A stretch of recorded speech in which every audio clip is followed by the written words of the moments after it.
Football news, Titans quarterback Will Levis is elected to have season-ending surgery on his right shoulder. The team made that announcement today. He suffered the AC joint injury while diving for a first down against the Dolphins on September 30th. He's going to have that surgery performed on July 29th. He will not be with the team when they report to St. Thomas Sports Park for training camp on Tuesday.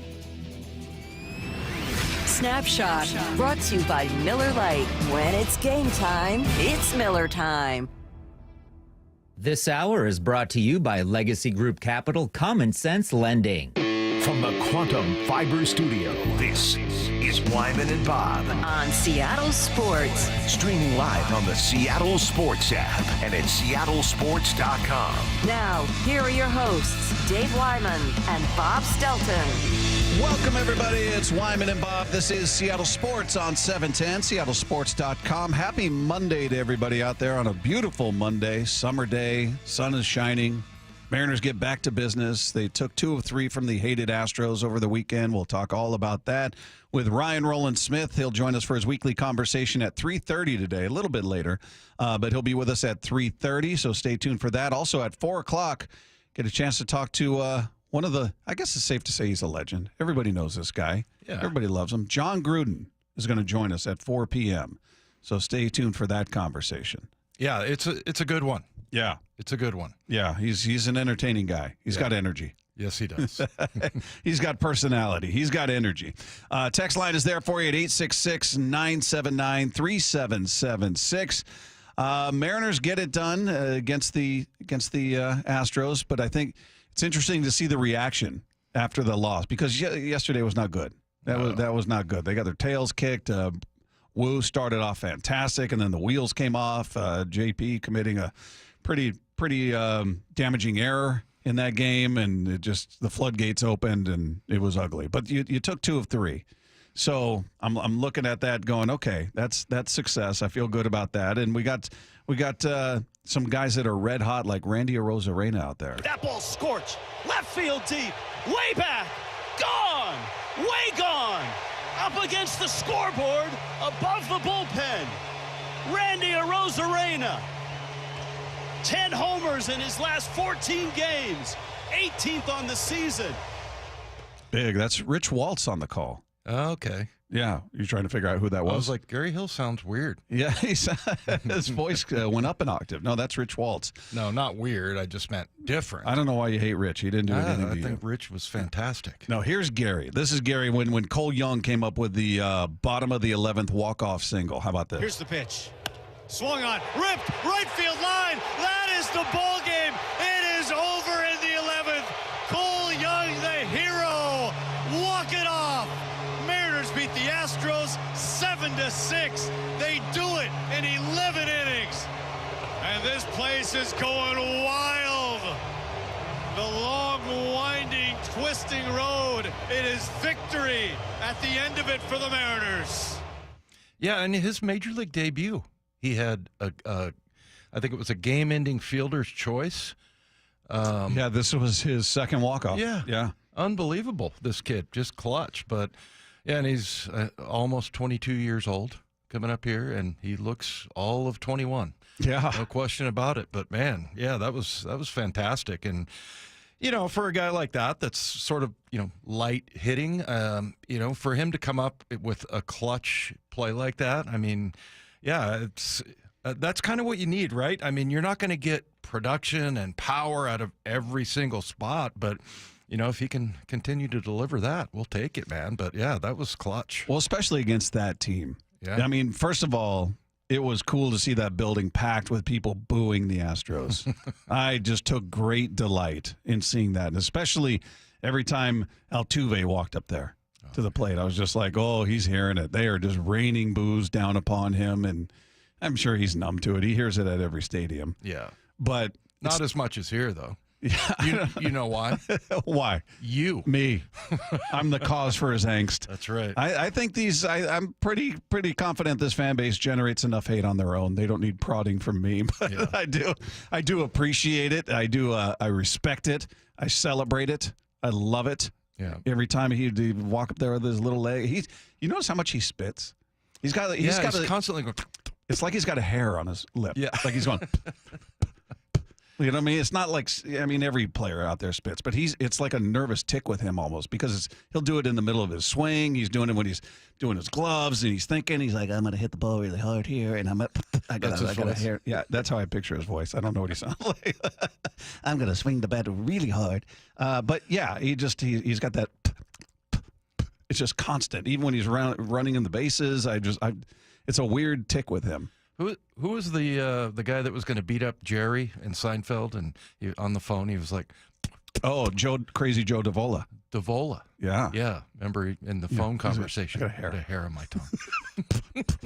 Yeah, that's what I picture with Altuve. Yeah. But yesterday, it was interesting to see the reaction because you won the series. You've won 5 of your last 6. You sweep the Tigers before the break. You come out of the break. You got your hated rival right there. Yeah. You pick up a game. That's the downside. Obviously, if you would have won yesterday, you're 2 games behind instead of 4. That's a 2-game swing. What made yesterday bad is you were up 3-0. You were up 3-0. Looked like, man, are they going to pull off a sweep? You never expect a sweep, but it's there, right? You felt like it was there. You got your ace on the hill and Woo, and you got a 3-0 lead, and it just the wheels kind of came off after he gives you solid 4 innings in that 5th and the error, and it just kind of all went the wrong direction at that point. And then I saw a lot of you can't blow games like that. You had it. Well, look, the game's not over. 3-0's nice lead, but the game's not over. That's baseball. Yeah. It happens. I was very bummed to say the least, but I don't. Look, if they get a sweep, they come away with a sweep.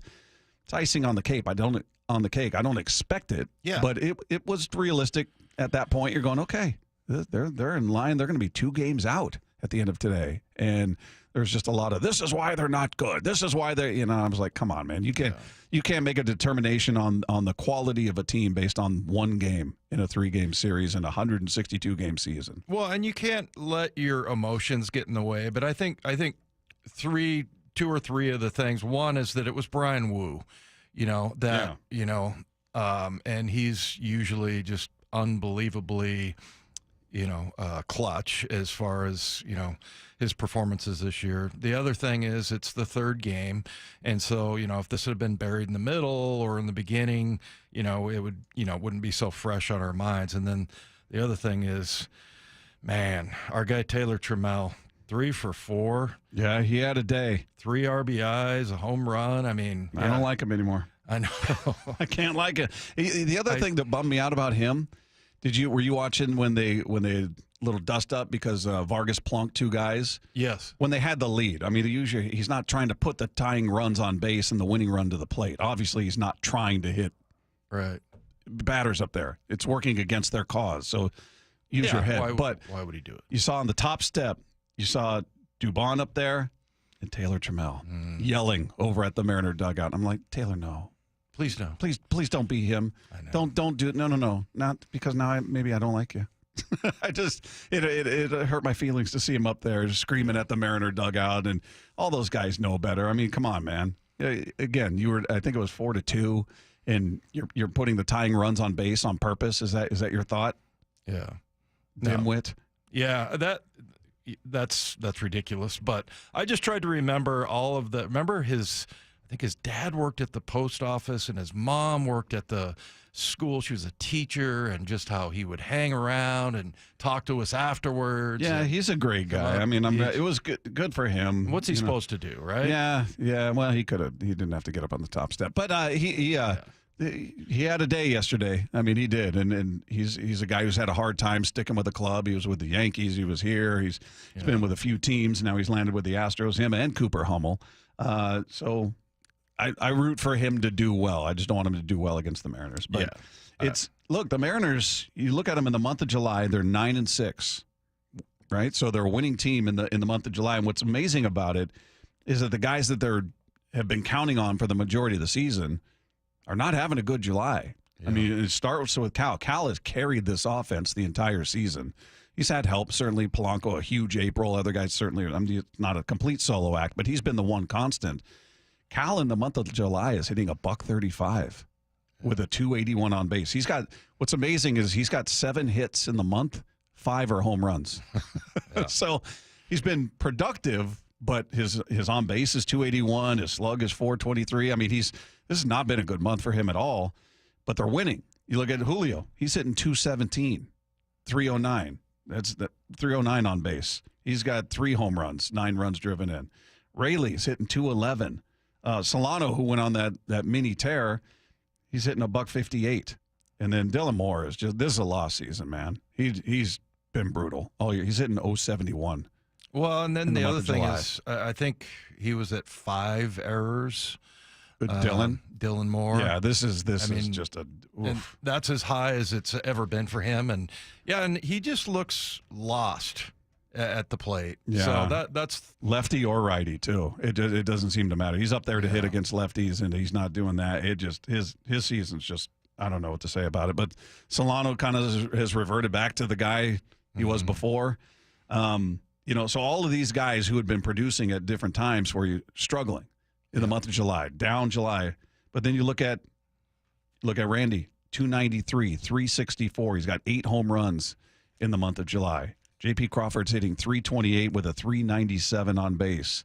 Canzone's hitting 385 in the month of July with a 415 on base. And Cole Young, who we just played the highlight from, 256, 356 on base. He's got his 2 home runs and 5 runs driven in. So it's interesting to see how they're winning. It's not typical. It's not Cal hitting a home run every night and being the superstar and Julio doing it. No, those guys are scuffling, yet the other part of the lineup is picking up the slack, at least to this point. Yeah, and that's very encouraging. You hope it all comes together. But kind of, I don't know, if you get this kind of production from the bottom of the order and these players, do you think that that's going to make the Mariners less likely to be aggressive at the trade deadline? Better not.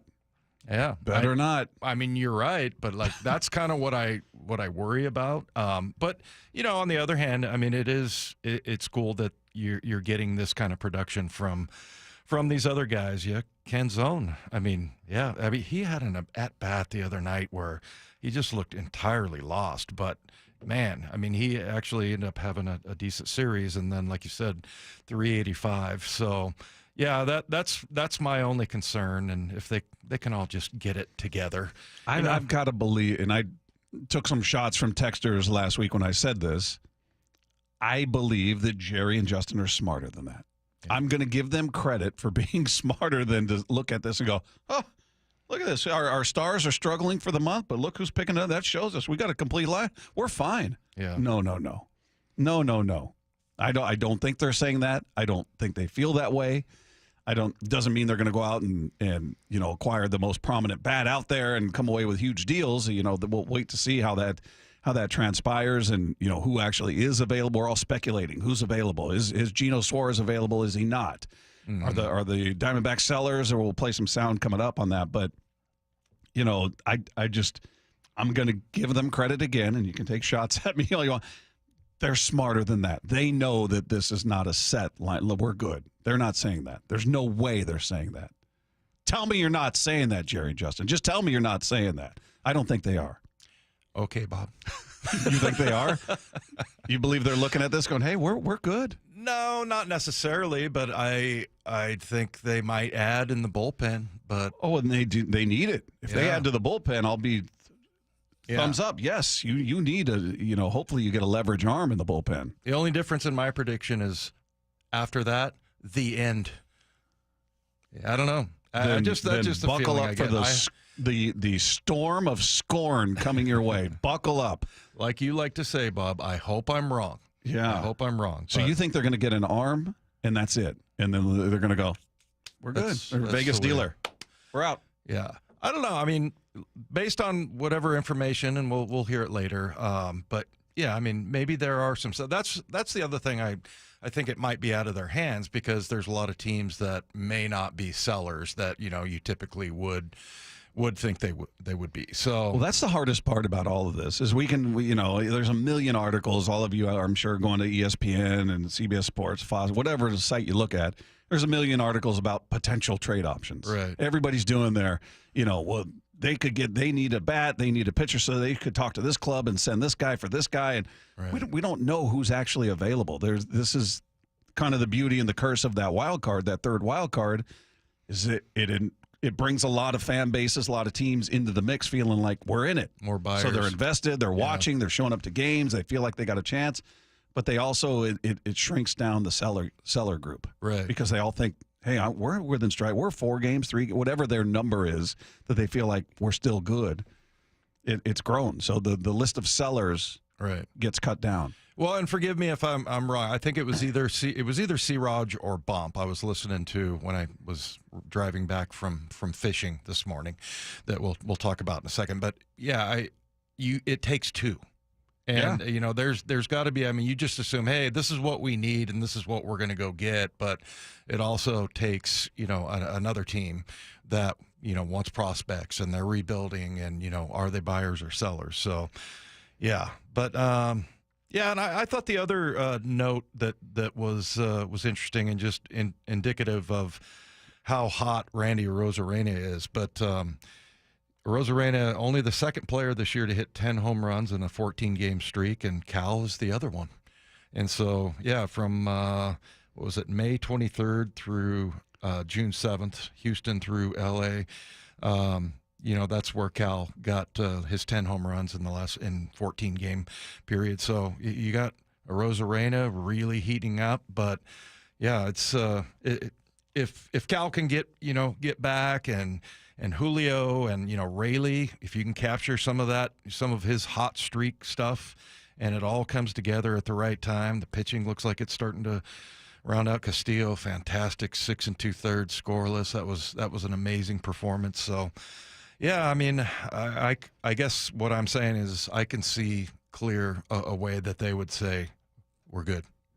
They better not.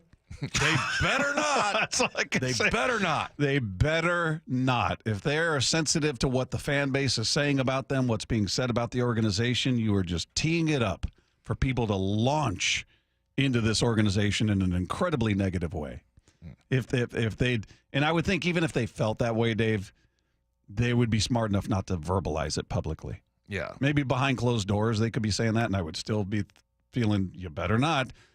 But that's not something you can say. Let me just get out in front for those guys and say, when you address the media after the trade deadline, and if for whatever reason you didn't come up with a bat, do not say, we feel like we're good. We didn't need one. Do not say that. It will be poorly received. It will not go over well. And a raft of scorn will be coming your way. So you can say, hey, man, we tried. We thought we had some deals in place. The asking price was, they wanted us to drain our whole system for a guy we're going to have for 2 months or so, whatever. Say anything but. Look at what's happened at the bottom of the lineup. We're fine. Yeah. So you can't do that. Well, I don't think they're going to say that. But, it would be perfectly fine if he comes out and said what C-Rod or Bump said today, that, hey, look, you guys need to understand it takes 2. Right. It takes, a willing partner in this trade. So, yeah. But anyway, 2 out of 3 from Houston, that was great.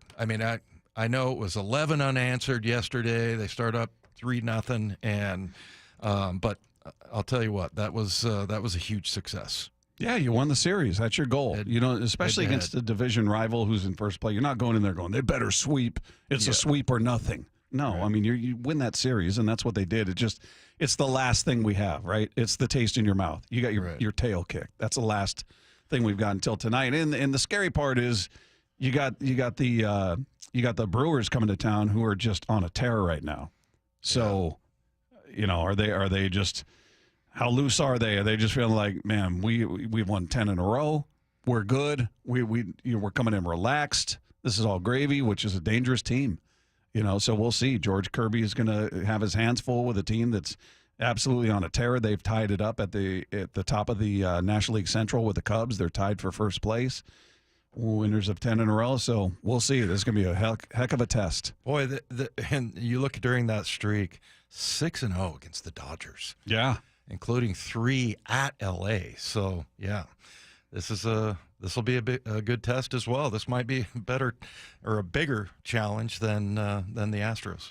Hey, if you missed any part of the show, you just want to go watch things again, whatever it is, you can check out our Wyman and Bob channel on the Seattle Sports YouTube page. You can search for Seattle Sports, Wyman and Bob Stelton on all social media platforms like Instagram, X, Blue Sky, Threads. We're on all those things. So you can find all of our segments, conversations with Seahawks players, Mariner players, and Dave and I did our top 5 reasons the Seahawks will make the playoffs. You can check those videos out, agree, disagree, comment, whatever you want to do. Have fun with it. Let's take 2.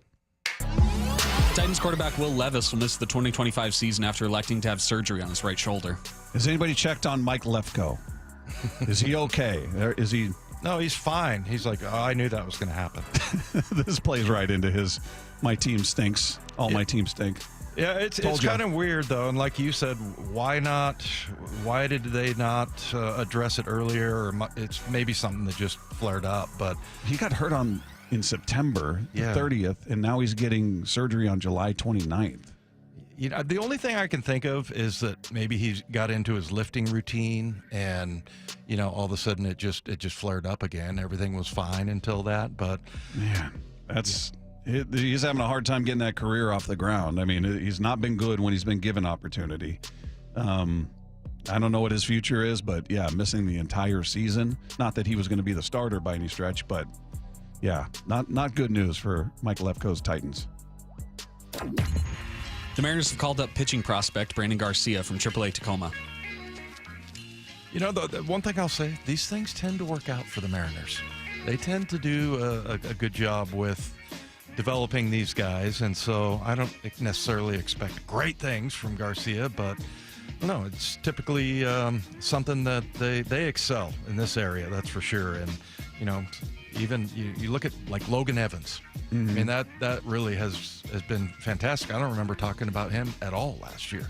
Well, a lot of these guys, unless you're going down to Everett or you're going down to Tacoma or wherever they may be at the time to see them, you're just reading about them. You're just hearing their names. Yeah. Right? So it's a name we've heard, and I'm excited. I'm always excited to see anybody who's a highly ranked prospect for the team get called up and get an opportunity to see what they can do, you know, and we'll see what, you know, they're expecting, what the plan is with them. But, you know, the good news is, we'll talk more about this later, is that it looks like Bryce Miller's getting close to a rehab start.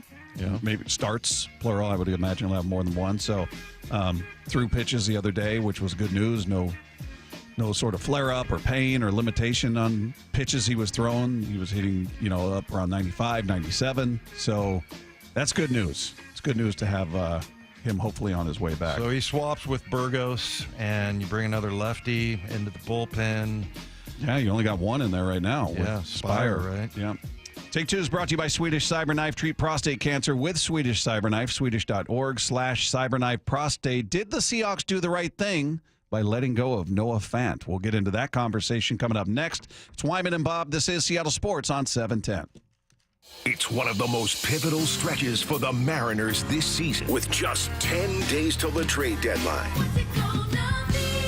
Mariners plan for the trade deadline. Obviously, the biggest question, and our buddy Jeff Passan, who are the best bats available? It's Gino and it's Naylor. It would make this team right there with every other team that has World Series aspirations. Stay plugged in as the Mariners approach the trade deadline on Seattle Sports on 710, the Seattle Sports app, and the Seattle Sports YouTube page. Endless hours of research, seeking referrals, dozens of calls. Hiring the right attorney can be a challenging process during an already difficult time. JP Pendergast with Pendergast Law explains. In Washington State, Tom, there are thousands of attorneys to choose from. Referrals and online research can be helpful, but discovering the right attorney requires a conversation. It can be hard to identify integrity and authenticity without that interaction. So, what do you recommend? We encourage anyone looking for personal injury representation to call for a free consultation with our team before making a decision simply based on referrals or online research. Accident victims need an attorney that listens, demonstrates honesty, and is genuinely understanding of their unique circumstances. The care, attention, and preparation that our firm provides throughout the case mirrors the effort involved when taking on the insurance companies. Save time and avoid mistakes after an injury. Contact the caring and compassionate team at Pendergast Law. If you or a loved one has been injured in a car accident, call Pendergast Law.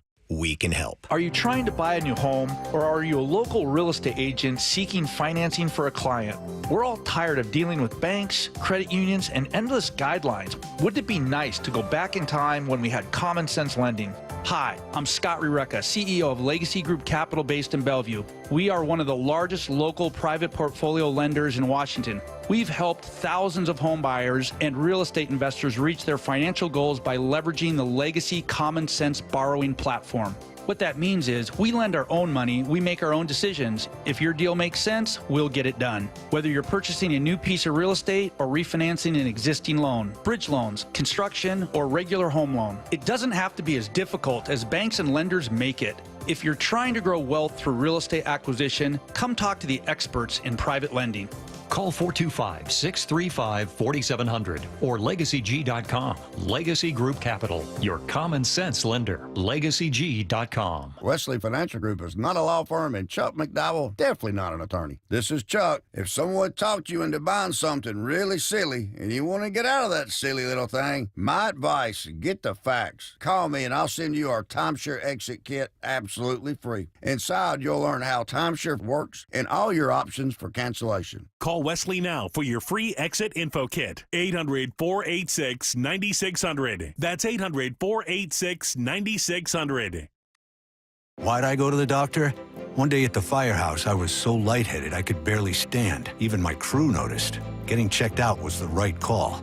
Turns out I have atrial fibrillation, which increases the risk of stroke about 5 times. Symptoms like irregular heartbeat, heart racing, chest pain, shortness of breath, fatigue, or lightheadedness can come and go. But if it's AFib, the risk of stroke remains. If you have symptoms, contact a doctor. I'm so glad I did.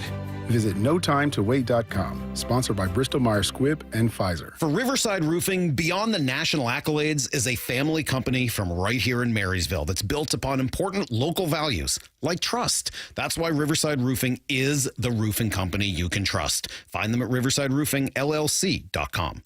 The biggest scuba sale in America starts Thursday at Underwater Sports in North Seattle. Incredible savings for 3 days only.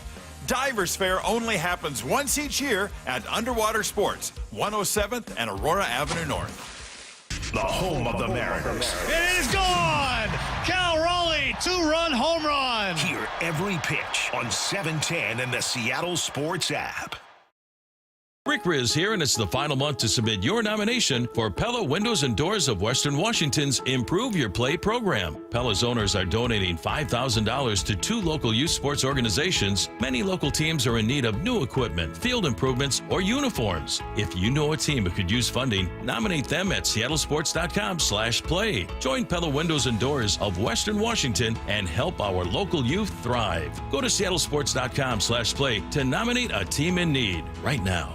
Why is Mazda of Everett the #1 dealer on the West Coast? Mazda of Everett is locally owned and operated for 20 years. They work hard to get you their best deal every time and to make sure you drive away happy. With over 700 new Mazdas, they stock more than anyone in the Seattle area. Find out for yourself why people keep coming back to Mazda of Everett. Take advantage of the Mazda of Everett price during the More to Move You sales event. MazdaofEverett.com. Claims based on Mazda USA inventory and sales reports. Guys, did you know your testosterone affects everything in your system, including how you feel and perform every day?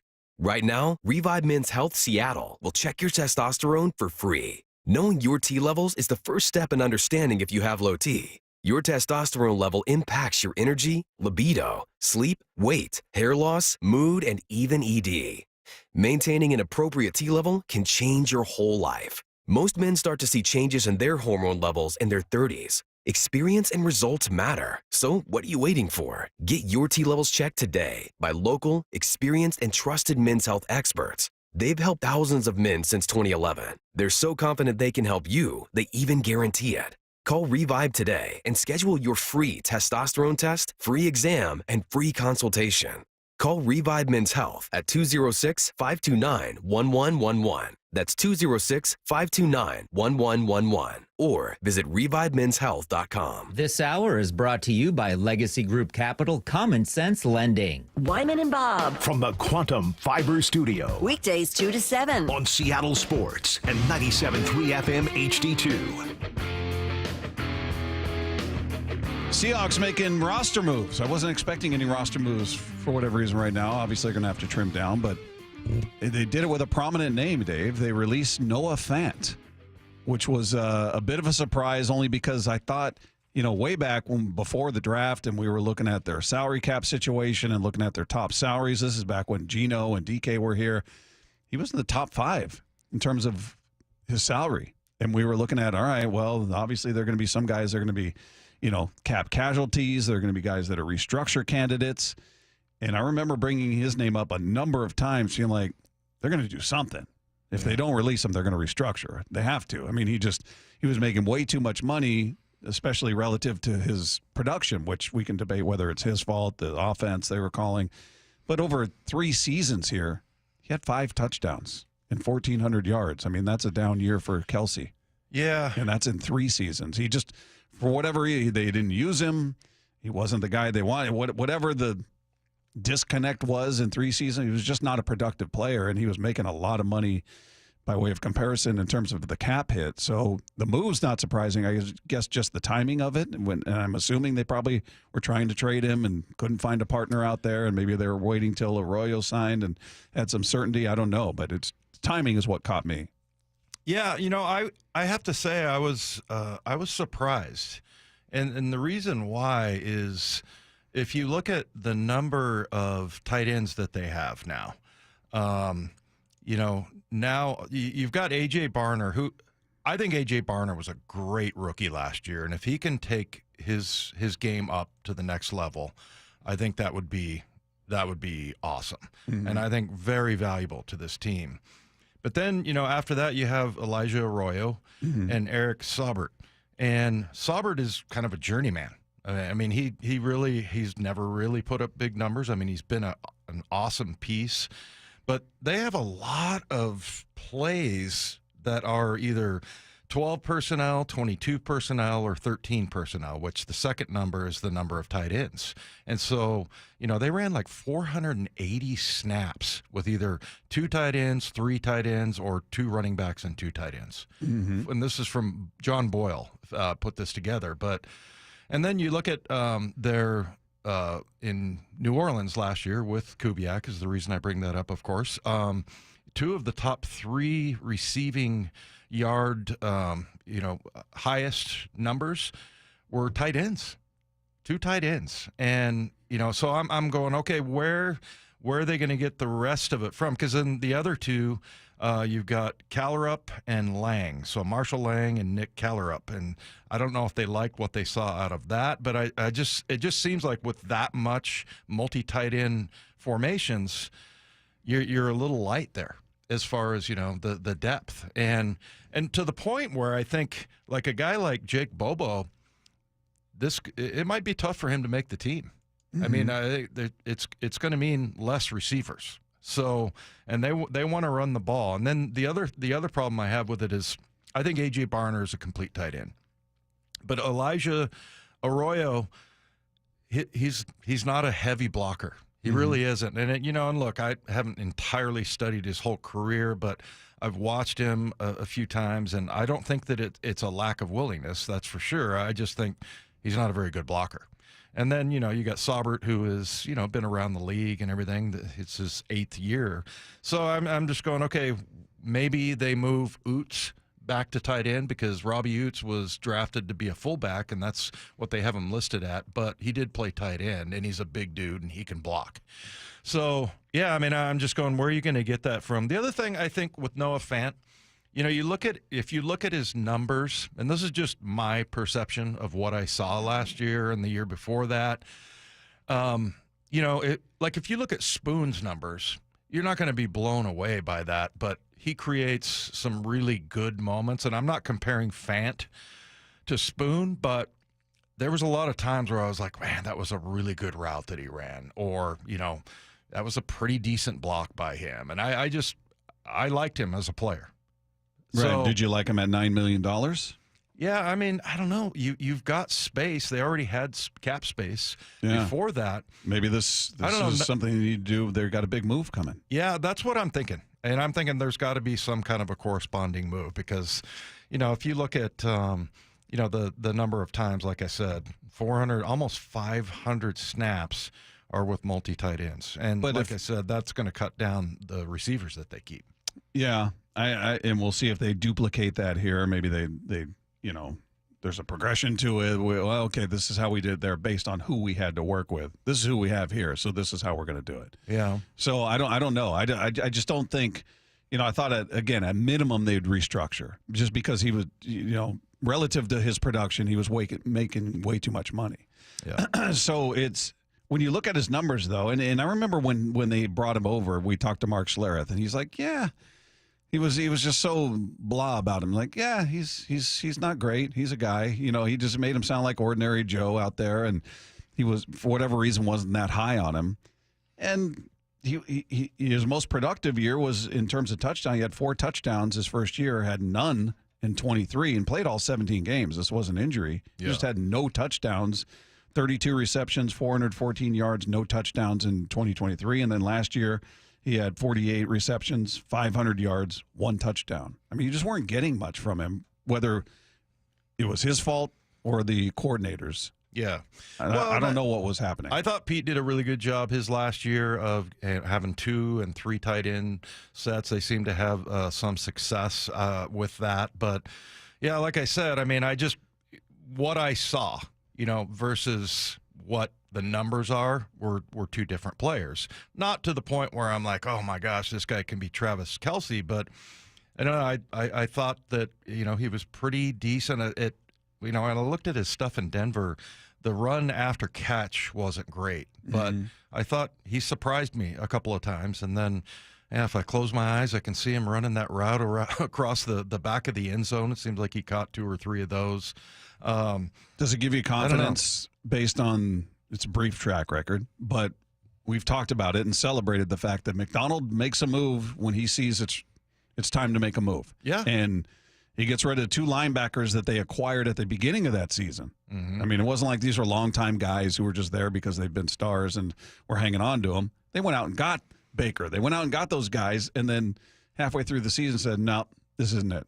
He's decisive. He really is. And he was right. Yeah. And so we'll see. But same thing with Grubb. I mean, I was pretty surprised by that they did that after one year. So so does that give you confidence saying, all right, this guy's been really decisive and he doesn't wait around when he sees I need to make a change at whether it's a coach or whether it's a player? Yeah. I'll just be happier when I see what the corresponding move is, or maybe they, like I said, maybe they really liked Oots and they think, okay, we can, have him in as the third tight end, which they run sometimes. So, it could be that, or they have somebody in mind. I like Saubert. I mean, he is one of those guys you have to have on your team. He's, he can play some special teams, but he's not, like I said, he's a journeyman. He was a 5th rounder. And yeah, I mean, he's played great. And then the other thing is, like, if you're going to really run the ball and you want to run it at a 13 personnel or 12 personnel, any formation with 2 tight ends, Arroyo's got a long ways to go, as far as his blocking. Right. I mean, he's a fantastic route runner, and he's just very dynamic. He's got tons of tools, but I think it's going to take him a while. And, I always talk about how they're not in pads, and so it's going to be maybe a little bit longer for him to realize, what it takes to block in the NFL. Yeah, maybe they're going to bring up, who's the guy who's always on the practice squad every year? He's not here anymore, I don't think. I'm blanking on his name. But I am too. Every year he's on the practice squad. We're like, wow, he's still there, huh? Well, yeah, and I should know that because I've been like sort of banging the gong for him for a long time. Or the drum, whatever. Yeah. Dang it. Anyway, you'll find it. We'll come up with it. Somebody will text it in. But we'll see what they do. Meanwhile, they got Brady Russell also. Yeah. Forgot about Brady Russell. Yeah. Meanwhile, what would the return of Bryce Miller mean for this Mariners pitching rotation? We're going to talk about that coming up next. It's Wyman and Bob. This is Seattle Sports on 710. The clack of the cleats. The sounds of summer drifting off Lake Washington. Green 18! These sounds of summer are the prelude to the symphony of fall and winter. Touchdown, Seahawks! football season is coming. Just 2 more days until Seahawks training camp begins. Seattle Sports training camp coverage is presented by the Landing in Renton. The home of the Seahawks, Seattle Sports. Eric Johnson here. I spent the past 30 years working to help make our community better informed, better protected when it comes to consumer issues, and better equipped to take on whatever life throws at us. That's why I love the free Washington Accident book series from Davis Law Group. These books keep us better informed about the law, better able to protect ourselves on and off the road, and better off when all is said and done after an accident. Chris Davis didn't have to write these books. He did it because he saw a need. People who were in accidents or other legal situations didn't know what to do, what pictures to take, documents to request. Only a tiny fraction of the people who get these 3 books will ever become clients of Davis Law Group, but that's not the point. Chris wrote them because it was the right thing to do. The free Washington Accident book series is a must-have for drivers who want to be prepared for whatever the road might throw at them. Get yours at WashingtonAccidentBooks.com. Upgrade your view and comfort with Lake Washington Windows and Doors. Buy 1 window or door, get the second at 50% off through July, and enjoy 12 months same as cash financing. For details, visit LakeWashingtonWindows.com. Head to T-Mobile Park August 5th through 10th as the Mariners celebrate Ichiro's induction into the National Baseball Hall of Fame. The festivities will be packed with must-have collectible giveaways, like an exclusive Funko Pop, 2004 jersey, and a replica of his Cooperstown plaque, plus his number retirement ceremony and more. It's going to be legendary. And there it is! He's the new all-time hit king in Major League history, number 258. Get your tickets at mariners.com/Ichiro. If you love to travel, Capital One has a rewards credit card that's perfect for you. With the Capital One Venture X card, you earn unlimited double miles on everything you buy. Plus, you get premium benefits at a collection of luxury hotels when you book on Capital One Travel. And with Venture X, you get access to over 1,000 airport lounges worldwide. Open up a world of travel possibilities with the Capital One Venture X card. What's in your wallet? Terms apply. Lounge access is subject to change. See CapitalOne.com for details. This is the story of the one. As a safety manager at a manufacturing plant, he does everything he can to keep his coworkers safe. From finding ways to reduce risks to keeping safety supplies in stock. And for that, he relies on Grainger. Grainger offers a broad range of quality products and next-day delivery, so he can always play it safe. Call 1-800-GRAINGER, click Grainger.com, or just stop by. Grainger, for the ones who get it done. We at 3 Tree Roofing understand that your home is your castle. That's why our certified technicians use state-of-the-art installation methods to deliver the highest warranties available. Check out our hundreds of online reviews and schedule a free estimate to see for yourself. 3 Tree Roofing, your Puget Sound roofing experts. Bonneville International radio station contests are open to participants 18 years of age or older that are residents of Washington State unless otherwise specified. Employees or agents of the station, Bonneville International Corporation, other area radio stations, or any entity associated with the contests are not eligible to win unless the station otherwise specifies at its own discretion. Persons who have won in the last 60 days from a station contest or event may not be eligible. Full general contest rules are available on seattlesports.com or in person at the station during regular business hours. The home of the Mariners, Seattle Sports. Cal swinging a drive, deep to right field. Every pitch of every Mariners game is on the Seattle Sports app. When it comes to the security of your business, doubts can creep in about who you're trusting to protect it. Are they a reliable service? How will I know if something happens? Are they keeping everyone safe? At Bay Alarm, we got you. For nearly 80 years, we've been putting our customers' minds at ease with our advanced technology and personalized support. Feeling insecure about your current security service? Visit bayalarm.com today to talk to a local security expert. Why is Mazda of Everett the #1 dealer on the West Coast? Mazda of Everett is locally owned and operated for 20 years. They work hard to get you their best deal every time and to make sure you drive away happy. With over 700 new Mazdas, they stock more than anyone in the Seattle area. Find out for yourself why people keep coming back to Mazda of Everett. Take advantage of the Mazda of Everett price during the More to Move You sales event. MazdaofEverett.com. Claims based on Mazda USA inventory and sales reports. If you want that summer body you've always dreamed of, then this message is for you, ladies. And you men too. Get rid of extra stubborn fat and address areas of loose skin around the waistline, chin, and under the upper arms with ProSculpt, the new one-day instant permanent fat removal and skin tightening treatment. Maybe you've tried the lasers, fat freezing methods, even those new pills, but without the desired results. ProSculpt is different. It's minimally invasive, performed while fully awake, gentle, yet powerful. Designed to target the waistline, chin, neck, arms, and thighs, ProSculpt uses FDA-cleared plasma technology to deliver immediate, permanent fat-reducing and skin-tightening results, all in just one visit. If you want that summer body this summer, then you must act now. Go to ProSculpt.com today to schedule your free consultation. Get $250 off. For instant, permanent fat reduction and skin tightening, visit ProSculpt.com. Wyman and Bob. From the Quantum Fiber Studio. Weekdays 2 to 7. On Seattle Sports and 97.3 FM HD2.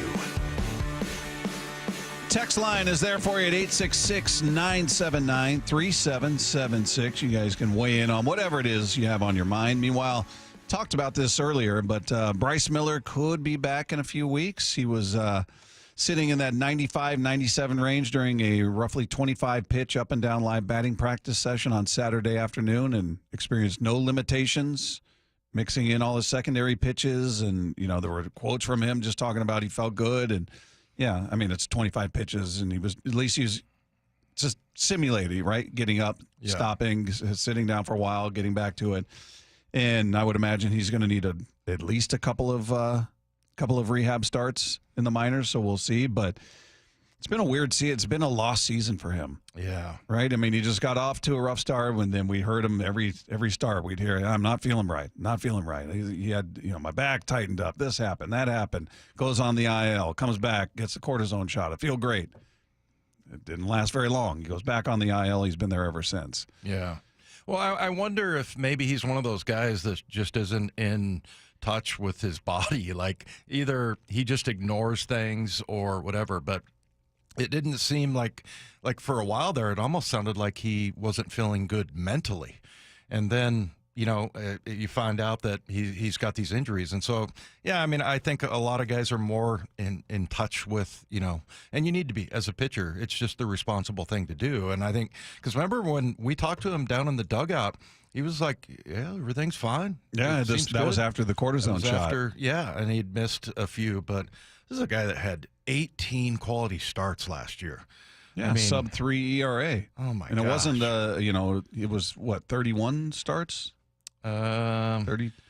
Well, I'm not sure. 180 and a third innings pitched. But, yeah, so, I mean, and one of his better outings was against Milwaukee and went 7 innings, 0 earned runs, 1 walk, and 7 strikeouts. And that was a guy that, Ryan Dempster came on and told us he thought he was a Cy Young candidate. Yeah, and so 31 starts last year. Wow.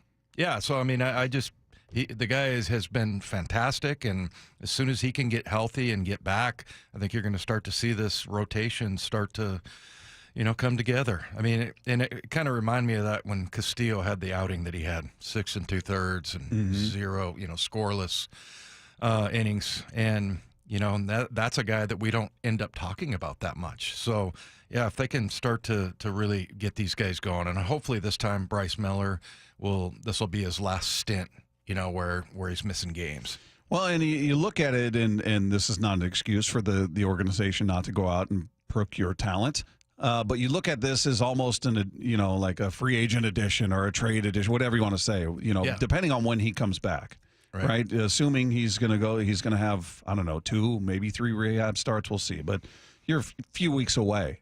In a few weeks, you're going to be down to a precious few games. This is going quick. What do you got? 60? How many games do you have left? I mean, you don't have many games left to deal with right now. Yeah, I can't do the math on the air, Bob. Well, let's see. They're 53 and 46, so I believe that's still 99, right? It's still 99. So they've got 63 games. 162. They got 63 games to go. Yeah. So, where are they going to be when he's ready to return? It feels like, hey, we're getting this infusion of fresh blood, fresh arm, hopefully, for the stretch run. and he could be huge for this rotation. We'll see. It's. I'm not pinning a ton of expectation to him because the season has just been so off. With injury coming back, then he's back, he's injured again. He's just never been right this whole time. So is this going to be another, hey, everything's great, I feel great, and then he goes out there and pitches a time or two. He's sort of effective, but not Bryce Miller of old, and he's hurt again. I don't know. Yeah, I mean, it's very frustrating, and I can imagine he is, though, like I said, when we talked to him, he didn't seem like he was. He's a very laid-back, guy. He doesn't seem to get too excited. You never see him get emotional on the mound or anything, and, yeah, I think, once everything is okay with him physically, he's going to fall right back into where he was last year. But, yeah, he just had a fantastic year, and if you can get that kind of performance out of these guys at their best, I mean, they're going to have a great opportunity to make the playoffs. Yeah, he really could be huge, and I think it's something it's kind of out of sight, out of mind, and we're dealing with Logan Evans or Emerson Hancock or whoever they want to put in that spot for the time being, but you kind of forget how dominant Miller can be and was last year. Again, he's got 31 starts. It wasn't just, hey, he had a nice little stretch. It was a great season for him. 31 starts, over 180 innings, and a sub-3 ERA. That is massive. So I get why Dempster was excited about, hey, man, this guy's just scratching the surface. So health is key for everybody. That's the biggest thing for everybody. Availability. Be able to just get out there and do what it is you do and then worry about all the rest. But if he can get back close to what he was last year, just to give you something like that, what a massive shot in the arm he would be to this this team to bring that into the fold when you're presumably in the stretch run and you're chasing, whether it's the division or you're chasing the wild card, whatever it is. Because right now you're tied for the second wild card. You're tied with the Red Sox. Yeah. So you're in a good spot. You are a playoff team as we sit. And an arm like that, assuming health, is massive. And I don't think we even really think about it enough because we're just focused on, well, okay, they're playing this team this day and this is who's starting and here's what happened and he's out of sight. We don't see him. We're not talking about him. Right. Yeah, and you know what? John Paul Morosi said he thought that they need to pick up starting pitching, a starter. Yeah. And he's the only guy I've heard that from, but, JP obviously knows his stuff. But, I mean, if you're able to get Bryce Miller back and and I'm just trying to find ways that they'll go after a bat instead of pitching. You're convinced that they feel like they're set. Well, is that your rationale, or you think it's the price is going to be, or there's what's your reason for saying I don't think they're going to get a bat? Because we're always disappointed, and that you see that they do get some production, like a guy like Canzone. It's almost like it's a bummer that he's hitting the way that he is, because. Look, I you think that's going to pacify them, and they're going to feel like, hey, we're good. Look, Jerry always comes up with different numbers that are different from what everybody else, says. And, remember last year during the offseason, he was talking about how, we had some really good numbers offensively, when we ended the season. And I can't remember exactly what it was. But, yeah, I mean, I feel like as much as it's great getting, that kind of production out of Dom Canzone or someone like that ilk, it's just going to be a negative in the long run. But I think either way, I don't think you're going to hear him say we're good. You better not. You better not. You better not. I'm just telling you, do not verbalize that publicly, even if that's what you believe and think. Do not do that. Meanwhile, should we be surprised that the Seahawks moved on from Noah Fant? We'll hear from a man who covers the team. Brady Henderson had some thoughts on that. We'll let you hear what he had to say. Coming up with Wyman and Bob at Seattle Sports on 710. It's one of the most pivotal stretches for the Mariners this season, with just 10 days till the trade deadline. Mariners plan for the trade deadline. Obviously, the biggest question, and our buddy Jeff Passan, who are the best bats available? It's Gino and it's Naylor. It would make this team right there with every other team that has World Series aspirations. Stay plugged in as the Mariners approach the trade deadline on Seattle Sports on 710, the Seattle Sports app, and the Seattle Sports YouTube page. Are you frustrated with those trendy weight loss shots and not getting the long-term results you really want? This is Dr. Ryan Coogan with Eastside Weight Loss, and whether you've hit a plateau, can't handle the side effects, or watch the pounds creep back after stopping, there's a better way. Our program has helped over 4,000 people lose up to 10 to 20% of their body weight in just 8 weeks without expensive injections or uncomfortable side effects. Our doctor-developed program costs up to half as much and works up to twice as fast. Ready for real lasting results? Visit eastsideweightlossclinic.com now to schedule your free consultation. Did he just say Eastside Weight Loss Clinic is half the cost and works twice as fast as weight loss injections? Well, if that's not reason enough, you don't risk the scary side effects or gaining the weight back as soon as you stop. Eastside Weight Loss Clinic is natural, and it works. Many clients lose 20 to 30 pounds in a month or two, and you can do our program remotely from anywhere you live. Schedule your free consultation at eastsideweightlossclinic.com. That's eastsideweightlossclinic.com. Dr. Ryan Coogan, D.C. Results may vary. Walking away from an interaction with a customer that says, I can't believe how easy this was. I can't thank you enough for helping me. Our strategy with pricing is not to be the highest price and not to be the lowest price, but to be a really good price and to provide a really good experience to the customer. Yeah, I have a ton of really memorable customers. Afterwards to thank us, he sent us this beautiful basket of like candies and fruits and stuff. It was just really sweet. It, really it felt like we were truly helping. Receiving a handwritten letter that's personalized to a salesperson or service advisor or a technician expressing gratitude, and then taking that home and sharing that with your family and hanging that on your refrigerator, that's the difference. You hear it from one person, and then another, and another. You come to realize it's not a script, it's a belief. The LJ Way is the Lee Johnson Auto family. Dave Wyman here for Harley Exteriors. When you hear Harley Exteriors, I want you to think windows manufactured right here in Washington and specifically designed for our Pacific Northwest homes and climate. These are the windows you want. They look absolutely stunning, much better than a traditional vinyl window, and they're going to lower your energy bills and provide year-round comfort. They also come with a double lifetime, fully transferable warranty, meaning not only are you covered for glass breaking or damaged seals, it's going to help your resale and home value. These windows last up to 60 years. Harley Exteriors is making these windows affordable with options like 0 payments and 0 interest up to 12 months for qualified buyers. In July, Harley Exteriors is offering 50% off basic installation, no payments, no interest for 12 months, and an additional $200 off your project. Think Harley Exteriors for windows, doors, and more right here in the Puget Sound. Call 833-HARLEY or just go to harleyexteriors.com. This is the story of the one. As a safety manager at a manufacturing plant, he does everything he can to keep his coworkers safe. From finding ways to reduce risks to keeping safety supplies in stock. And for that, he relies on Grainger. Grainger offers a broad range of quality products and next-day delivery, so he can always play it safe.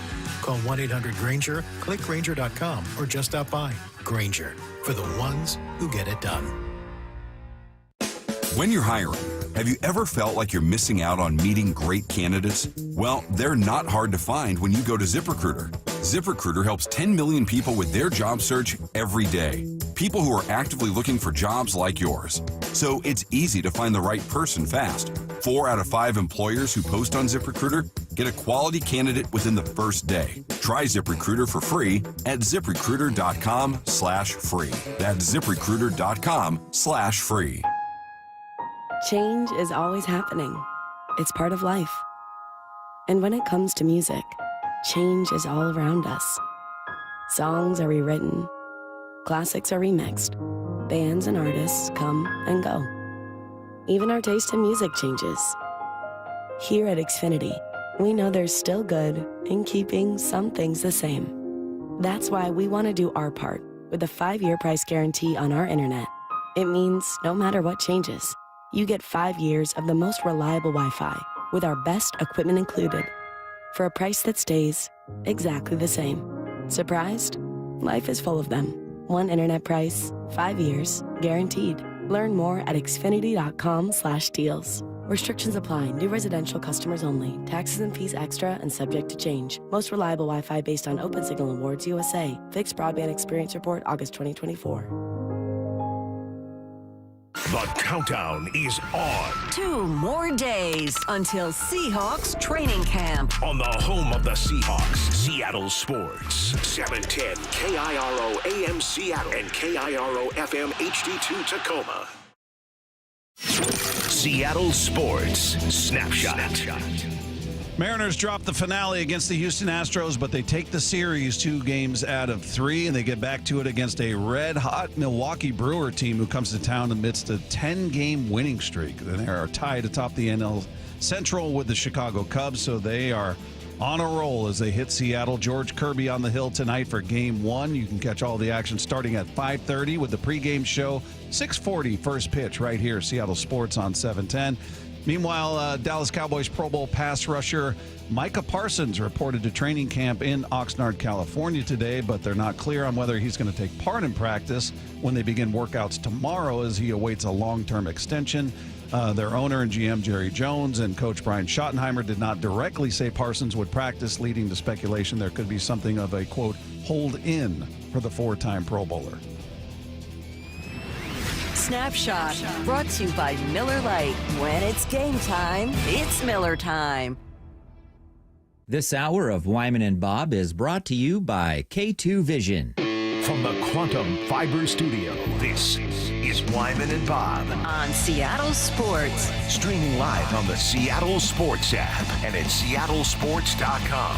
Now, here are your hosts, Dave Wyman and Bob Stelton. Seahawks making a big roster move today, or I guess it was yesterday, actually. Noah Fant is no longer part of the proceedings with the Seahawks, at least for now. They released him, and a little bit of a surprise. Again, not that they made a move with him. I just thought if it was going to happen, it would have been back when we were talking about all the cap casualties and restructures and all that. He just seemed like maybe the most obvious candidate at the time, and nothing happened with this deal. Yeah, it makes you wonder kind of what happened. And, you know, Noah Fant, I just know him to be a very nice guy, and I think he's, you know, a quality human being and everything, but maybe they found out something about him, you know, in the OTAs or whatever, or maybe they were like... I think they were trying to trade him probably. Yeah. Maybe they just couldn't get a taker. Or... Could be, but, yeah, and I'll never forget the time that he came down for the interview, and it was like the wrong time. They brought him at the wrong time. And so we had to finish out it was like 9-10 minutes. And he waited around, you know, so he essentially waited for like 20 minutes to come on our show. And just I think it was worth it for him. Yeah. But yeah, I mean, something happened. And I'm just very curious, and it's not like I'm totally shocked because we talked about him, I think, you know, when we went through in the offseason, looking at, you know, who's got a salary that maybe doesn't match, you know, what they... Yeah, he was a prime candidate, just relative to his production. And again, whether that's on him, whether it's on the way they called the offense. Yeah. He didn't have a lot of production in his 3 seasons here. He had 5 total touchdowns and 1,400 receiving yards in 3 seasons. So yeah, I mean, and I don't know. Maybe it has, like you said before, you know, had to do how many times they used him, but I think he's one of those guys that the stats just don't tell his numbers because they don't every time. But yeah, I mean, it's just I guess I'm not entirely shocked. What I'm shocked about is the position. Yeah, you know, what are they going to do with someone? You know, as far as getting some depth there, but. I know Brady Henderson has some thoughts on that. Well, yeah, he was on with Brock and Lefko this morning, and they were talking about this, and then Brady talking about it not being a surprise that the Seahawks moved on from Fant. Certainly not a surprise that they moved on from Noah Fant. I think, you know, a lot of people were either writing or talking about that, knowing that the contract was what it was, and the production didn't quite live up to the contract, and all of a sudden they've got, you know, a second-round pick, a guy with a pretty similar skill set in Elijah Arroyo, so I don't know if the writing was totally on the wall that it was going to happen for sure, but it certainly was not a surprise at all. Yeah, I mean, to me, the big surprise, and we were texting back and forth yesterday, but yeah, to me, it was just that who are you going to get there? And there probably is a corresponding move, I would think, because that's, you know, if you want to run 3 tight ends, you know, I don't know that that Arroyo is ready, and it's going to take him. It's going to take him a while as far as blocking. But hey, look, maybe they're putting him out there and they're not going to use him in any kind of a blocking situation or put too much pressure on him, because I know that that's something that, like Sean Alexander, he couldn't block. Sean Alexander could not block, but he was an amazingly productive player. So, I'm hoping, and he sounds like he's just dynamic, the way that they're talking about him, and watched him run some routes out there. He looks like a receiver, and he's huge. So, as far as they want to get the run game going, so curious about that. And, it also, I think, speaks to they have a lot of confidence in not only him, and, and that's hard to do in – he's a rookie and he hasn't put anything on tape yet, but maybe it really bolsters how much they feel about A.J. Barner. Well, and Brady talks about that and talks about the confidence that they do have in Barner and Arroyo.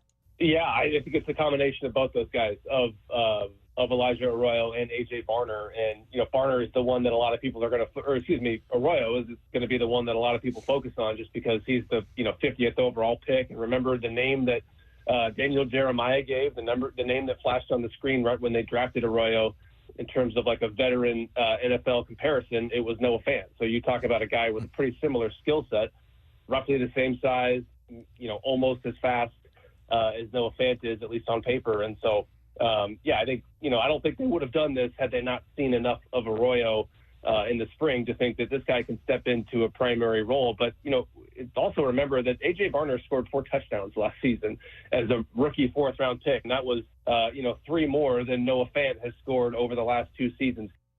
Oof. Yeah, you know what? I'm really excited about A.J. Barner. I think I've voiced that enough by now. So, I think he's the complete package, and I'm really excited for him. And also that second-year jump is what you get out of him. But look, I just wonder what, on one hand, okay, so you've got those 2 guys. You got Barner and Arroyo, and then, you've got Eric Saubert, and then you've got a couple of guys. And, you could say the same thing about inside backer. Mm-hmm. That they only really have 2 guys. I mean, they really only have, unless they saw something out of the other 2 guys that I referred to them as, Marshall Lang and who's the other one, Nick Callerup. Yeah. So those 2 guys, maybe they saw something in those guys, but I'm just looking at like a depth move based on, I'm thinking they're going to want to carry an extra tight end, a couple extra. Yeah, and maybe they feel like those guys are in the building. Yeah. This is sort of like the O-line. We all sit out here on the outside and go, well, they need help. And they're like, we think we got our guys. Yeah. Maybe they feel that way about tight ends, and we'll see. I mean, it's just the amount of salary cap space they're clearing up makes you feel like, all right, are they preparing for a move that's going to require a big chunk of money, or what's the motivation here beyond just, all right, he's making this much money, but this much production doesn't add up. All right, well, but you like him, so wouldn't you restructure it then? I don't know. It makes you kind of excited for what's next. Like, there's got to be another move. There's a corresponding move. There's got to be, right? Well, that's what I think as far as the depth goes. But again, I mean, I'm just kind of throwing other things out, like how are they thinking about it? And again, they don't have great depth at inside off-the-ball linebackers. So, maybe it's one of these guys. Maybe they saw something, but. Yeah, I mean, I don't know what the other thing is. What are their expectations out of Elijah Arroyo? Yeah, I mean, we know that he's a fantastic receiver and very dynamic in that way. But what about the blocking? All right, coming up, what's the national perception of this Seahawks roster? We're going to get into that coming up next with Wyman and Bob at Seattle Sports on 710. The clack of the cleats. The sounds of summer drifting off Lake Washington. These sounds of summer are the prelude to the symphony of fall and winter. Football season is coming. Just 2 more days until Seahawks training camp begins. Seattle Sports training camp coverage is presented by The Landing in Renton. The home of the Seahawks, Seattle Sports.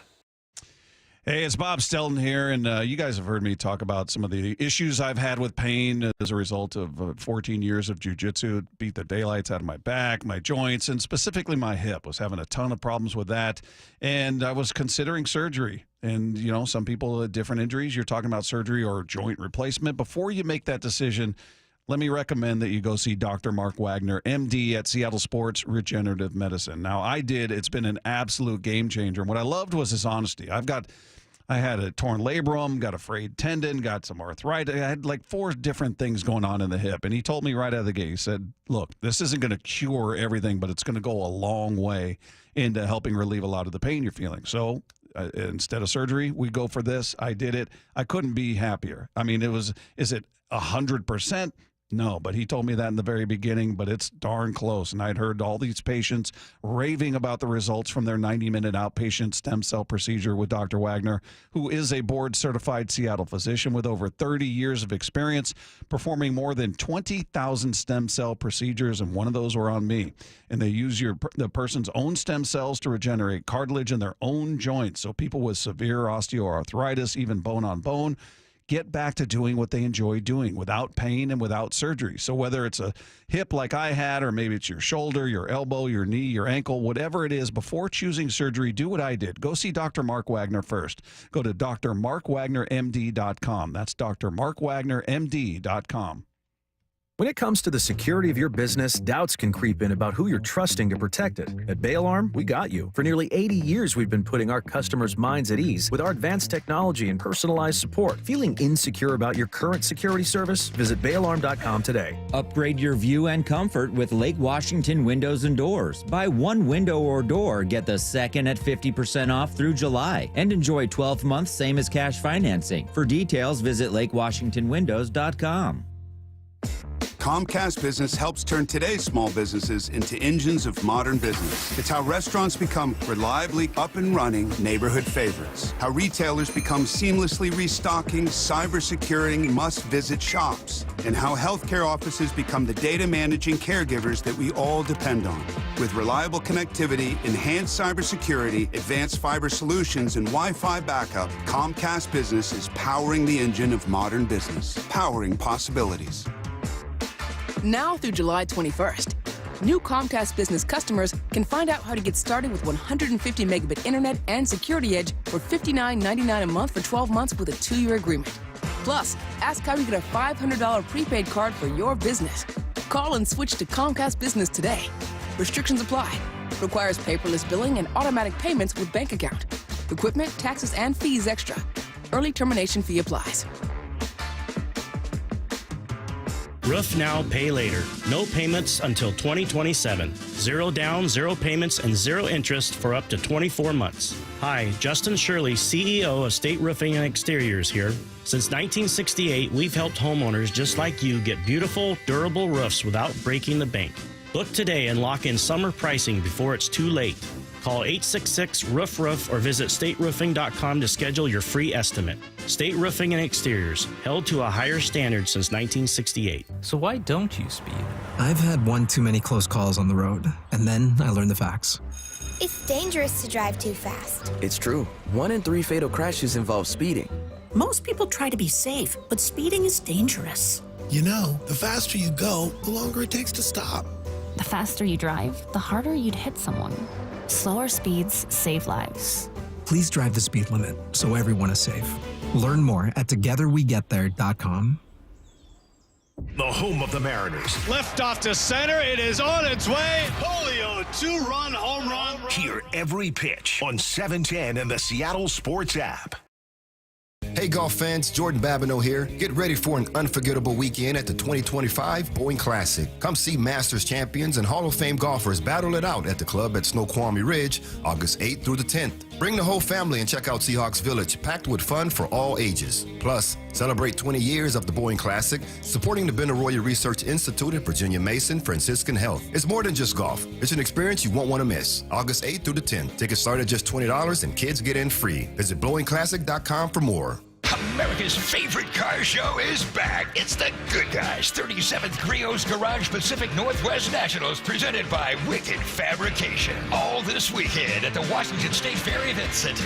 Over 2,500 of the Northwest's finest hot rods, muscle cars, and trick trucks. Shop the vendor midway. A free family fun zone, great live music, Saturday night twilight cruising, and so much more. All this weekend at the Washington State Fair Event Center in Puyallup. Details at good-guys.com. All right, Takis fans. Wendy's knows you love your Takis Fuego chips, so we thought, why not make a Takis Fuego meal with a Takis Fuego chicken sandwich with spicy chicken topped with crushed Takis Fuego chips and creamy corn spread. Plus, it comes with Fuego fries inspired by Takis and a bag of Takis Fuego chips. If we had any more heat, we might start an actual... I told him this would happen. For an intense new take on Takis chips, gotta be Wendy's. Limited time only at participating U.S. Wendy's. Includes 1 ounce Takis Fuego chips while supplies last. Takis and Fuego trademarks are used under license. ZipRecruiter is the place. ZipRecruiter is the place for talented teachers, savvy software developers, and master mixologists. ZipRecruiter is the place where you meet all these people and more. That's because ZipRecruiter is the place for job seekers who are looking for new opportunities. In fact, ZipRecruiter helps 10 million people with their job search every day, so you can find the right candidates right away. Try ZipRecruiter for free at ZipRecruiter.com/free. That's ZipRecruiter.com/free. This hour of Wyman and Bob is brought to you by K2 Vision. From the Quantum Fiber Studio, you're listening to Wyman and Bob. Weekdays 2 to 7 on Seattle Sports and 97.3 FM HD2. Coming up at 3:30, Roland Smith will join us for his weekly conversation. Stay tuned for that. You guys can text in to 866-979-3776 on whatever's on your mind. Meanwhile, we always talk about the national perception. You and I have spent a lot of time. We did, in case you're just tuning in and you missed it, Dave and I did our top 5 reasons the Seahawks will make the playoffs. And we did a different video for each reason. You can go check those out on the Wyman and Bob channel on Seattle Sports YouTube page. Comment, agree, disagree, you know ball, you don't know ball, whatever you want to say. It's all good. It's all you need to know. Yeah, that's right. In those 5 questions. And all you need to know. I know for a fact if they don't make the playoffs, those are going to come back to haunt us. But it's all done sort of to counter the national narrative that's out there about this team. There just seems to be very little belief. And we forget there was even less belief the year before, because I think the over-under number in terms of win total last year was 6.5. Now, I know it varies from spot to spot, but I think that was kind of where we settled 6.5. And this year it's 7.5. Yeah, and I talked to a guy on a golf course 2 weeks ago, and he said he got 8.5.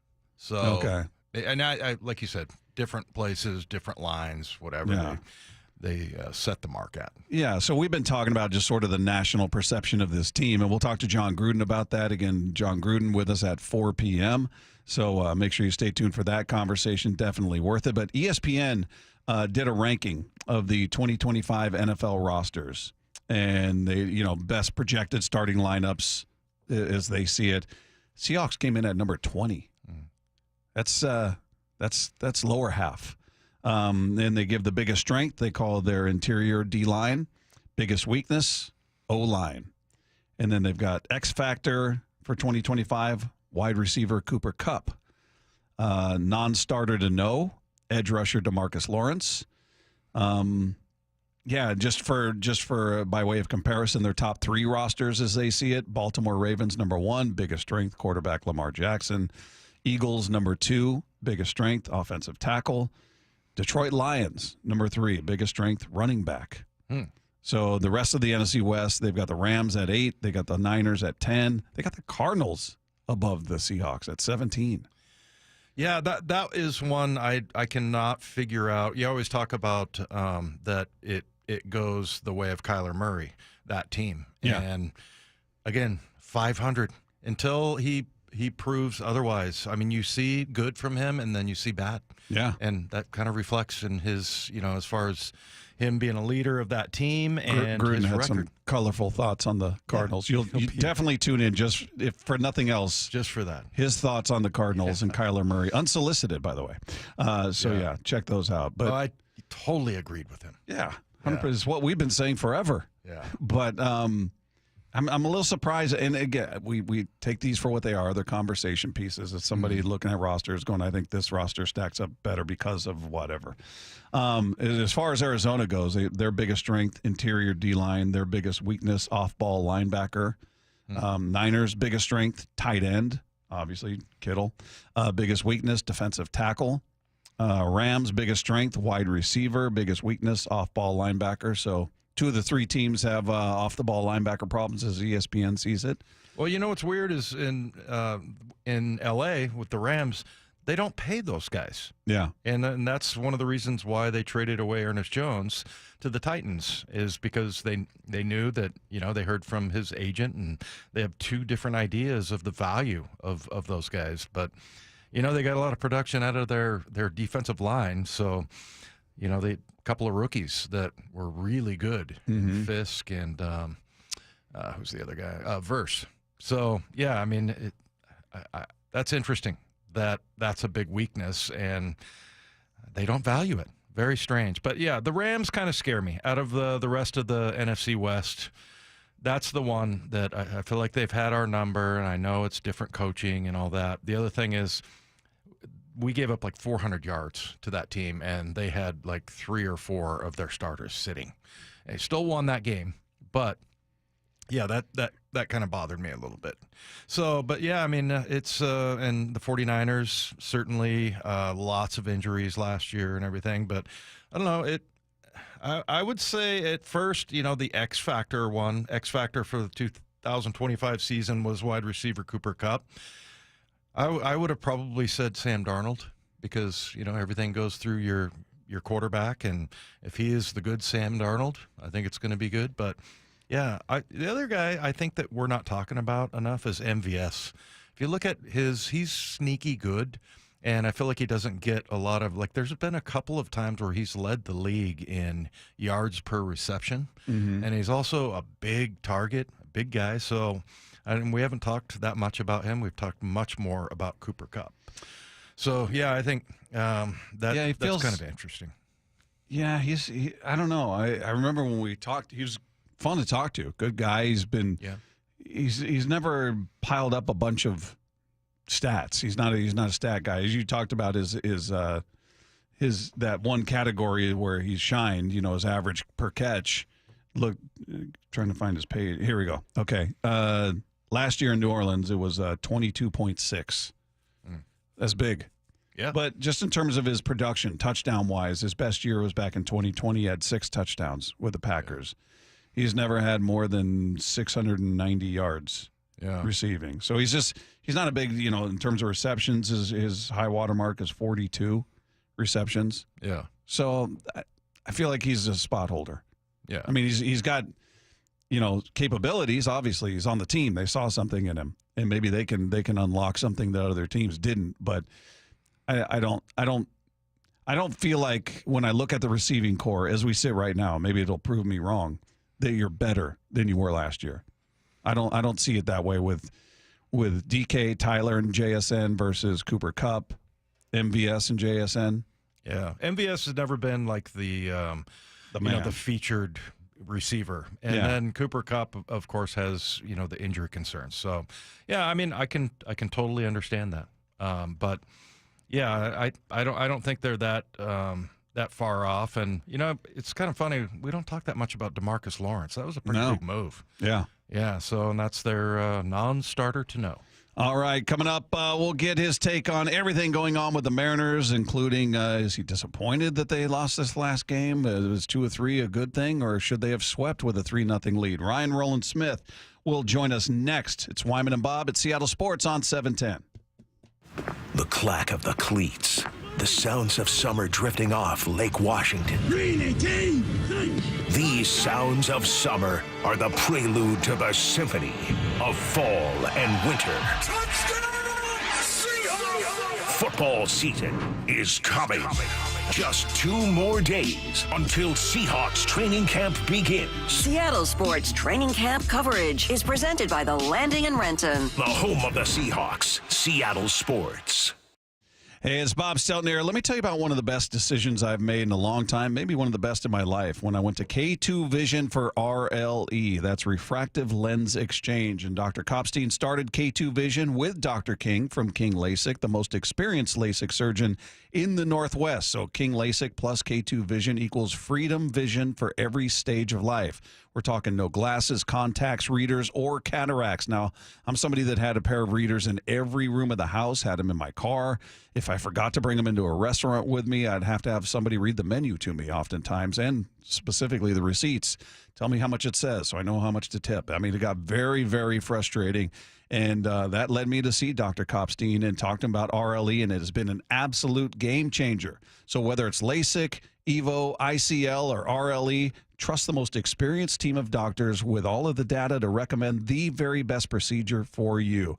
You can schedule your free, that's the operative word there, free Zoom consultation today. See if it's right for you. Just go to K2VisionRLE.com. That's K2VisionRLE. No readers, glasses, contacts, or cataracts. K2VisionRLE.com. A couple years ago, I was in the bathroom at the airport when I dropped my smartphone in the toilet. Not smart. I was multitasking when I should have been focused on the job at hand. Embarrassing, but I'm not alone. According to Google, 7 million other multitaskers accidentally dropped their phones into the bowl last year. A gentle reminder that right now you can get yourself a brand new Samsung Galaxy A36 absolutely free with a $35 plan from Pure Talk. The A36 comes with scratch-resistant Gorilla Glass and a battery that'll last all day, along with unlimited talk, text, and data on America's most dependable 5G network. In other words, it's tough and smart. Something to think about next time you're multitasking in the necessary.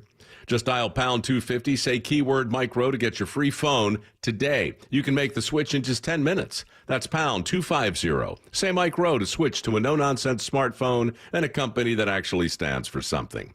Pure Talk. Well, I'm sure by now you've heard interviews with a whole lot of people who took the First Mark Challenge and saved so much money on their insurance and got better coverage too. We call them First Mark victories. Well, I took the First Mark Challenge too, and I'm thrilled to say that First Mark is saving us thousands. Now, that's what I call a victory. You know, I was with the same agent for so long, I simply assumed they were working hard to get me the best coverage and save me money. But it wasn't the case, and you should find out too by taking the First Mark Insurance Challenge. First Mark works for you, not the insurance carriers. First Mark will fully analyze your current coverage, making sure you're not overpaying for the wrong coverage, which could leave you at risk for financial loss. Then they carefully search the market, dozens of major carriers to find you the best fit, and that's it. First Mark Insurance has helped thousands of families successfully manage the complicated world of insurance and save them thousands, me included. Be the next First Mark Challenge victory. Take the First Mark Challenge right now. It's totally free. Go to firstmarkinsurance.com. First Mark Insurance. They work for you. Bonneville International radio station contests are open to participants 18 years of age or older that are residents of Washington State unless otherwise specified. Employees or agents of the station, Bonneville International Corporation, other area radio stations, or any entity associated with the contests are not eligible to win unless the station otherwise specifies at its own discretion. Persons who have won in the last 60 days from a station contest or event may not be eligible. Full general contest rules are available on seattlesports.com or in person at the station during regular business hours.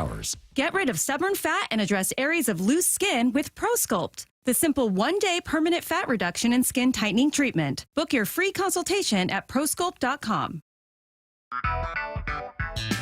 Got neighbors? Big Trees can help. This is Nancy Penrose, owner of Big Trees in Snohomish. If you've been considering planting trees to add privacy, look no further than Big Trees. Privacy trees fill in empty spaces, help to define property lines, and add curb appeal. Learn more about Big Trees' big supply of privacy trees at bigtreesupply.com.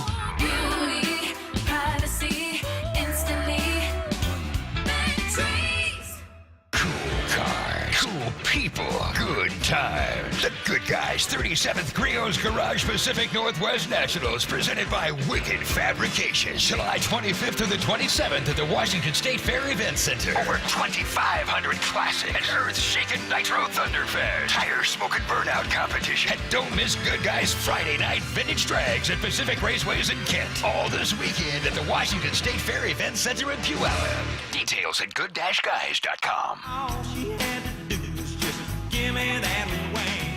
Dust off your cowboy boots and grab your hats because Neil McCoy is coming to the Event Center at Silver Reef Casino Resort on Saturday, July 26th. Tickets are available now at silverreefcasino.com, starting at just $50. Mark your calendars and get ready for a boot-stomping good time at Silver Reef Casino Resort. Get your tickets now at silverreefcasino.com. Silver Reef Casino Resort off I-5, exit 260. Eric Johnson here. I covered a lot of accidents over the past 30 years or so, but I never got to say much about what to do after a crash. Be honest, do you know what evidence to collect, what pictures to take, what documents to request, or what you shouldn't say to your insurance company? The Washington Accident Book Series is a must-have for drivers who want to be prepared for whatever the roads throw at them. Know your rights and how to avoid common mistakes after an accident by getting your free copy at WashingtonAccidentBooks.com. I actually talked about it on You Betcha on the podcast. He is an unrivaled source of baseball knowledge. Anyway, what were we talking about? A guy who always has your back. Pants back on, try and make the uniform look sweet in a split second. Come out, and I'm trying to open the door. I'm like, what the? And I said, listen, buddy, put your babysitting shoes on because Dad's going out for Father's Day. You got to watch Top Gun. You guys don't listen when I speak. I'm talking to a brick wall right now. Ryan Roland Smith, every week with Wyman and Bob. That's the open right there. Talking to a brick wall right now. Love that. Love it. He's with us each and every weekend. We look forward to this conversation. You know him, you love him. There he is, handsome devil. Look at him if you're watching on the video stream right in between Dave and I. The one, the only Ryan Roland Smith is with us on the Emerald Queen Casino Sportsbook Hotline. You could say 3 handsome devils there, Bob. Yeah, but he's really shining here. Yeah, he's kind of showing us up a little bit. Plus, his head looks twice as big as ours does. Why he is a big head. I'll get out of Which in my case is not hard to do. But Ryan, how do you reflect upon this series with the Astros? I mean, it was success. You won the series. Yeah. Yet I saw a lot of hand wringing over. I mean, look, yesterday was no fun. They got their tail kicked. They were up 3-0, so you're thinking you're daydreaming about a sweep and how it's a 2-game swing, right? You'd be 2 games back instead of 4. Right. But realistically, how do you come out of that series viewing this? Well, I think when we were sitting there in around the 6th, 7th inning, bit of frustration because you got Brian Wood doing what he's doing. You knock out Hunter Brown that quickly, and you're like, okay, this is a sweep, right? Like this is what you do. You get that sweep. They got so much momentum even back from that Detroit series. And then all of a sudden, the wheels fall off. And I think that if you had lost that game, as we sit here today and chat about it, if you had lost that game by, a run or whatever late in that game, man, you'd be super frustrated. I think the fact that, what went down, not that that's any easier, but it gives you more time to look back and say, you know what, we took 2 or 3. Some good things are happening right now. So we're going to come out here on a Monday afternoon. We're facing a really, really tough Milwaukee Brewers team, and we're in a good spot. And that's it. And so I say that. I know that sounds like it's kind of very complacent, but, man, yes, they should have swept them. The Houston Astros are not a team that should be winning the division right now, period. So walking away from that, like I said, as I sit here today, you take 2 or 3, easily could have swept him, yes. But looking forward, you're not going to face that team for a while. Looking forward, man, what is in front of the Seattle Mariners is not much. That is not a team where it's like, wow, man, that was an absolute exhausting, weekend series because that team is so good. They're not. And that's what I've taken away from that series. But, yes, like I said, going back to what I originally said, 6th or 7th inning, you look at that going, man, okay, you know what? Woo, doing what he's doing this year, knock out Hunter Brown, you got to take a sweep. But again, this is not the same Houston Astros we're used to seeing. They're too broken down. Maybe I shouldn't go back and look at Bryce Miller's numbers from last year, but I did. Fantastic. But, if they can get that guy back, I feel like that will go such a long ways. Where do you think he is? I don't know if you sit around and make predictions, but from what you've heard and what your experience is, where do you think he goes from here? Does he get a quick start, or is it going to take a while? What do you think? I kind of look, and I don't want to speak like as if I'm making the decisions here. I remember I did that with you guys, what was that, 2 years ago about Ty France, and all of a sudden Scott Service was upset with me during the pregame. So I'll never forget that. But I think with Bryce, and again, I'm not trying to sit here and play GM or coaching staff or training staff, but I said this to you guys when he first came back from that injury, and I was kind of shocked. No rehab outing. Sim game or facing hitters in Houston, and then boom, straight back out there. And I was like, wow, that was not something because of what he was. And Dave, I'm with you, man. You look at his numbers from last year, he was great. The beginning of this year, there's something missing. Yes, there was an injury, but I think there's a little bit more than that. I think that kind of seeped into the mental aspect for Bryce Miller. This time around, and I'll couple this with maybe a little trade deadline talk here as well.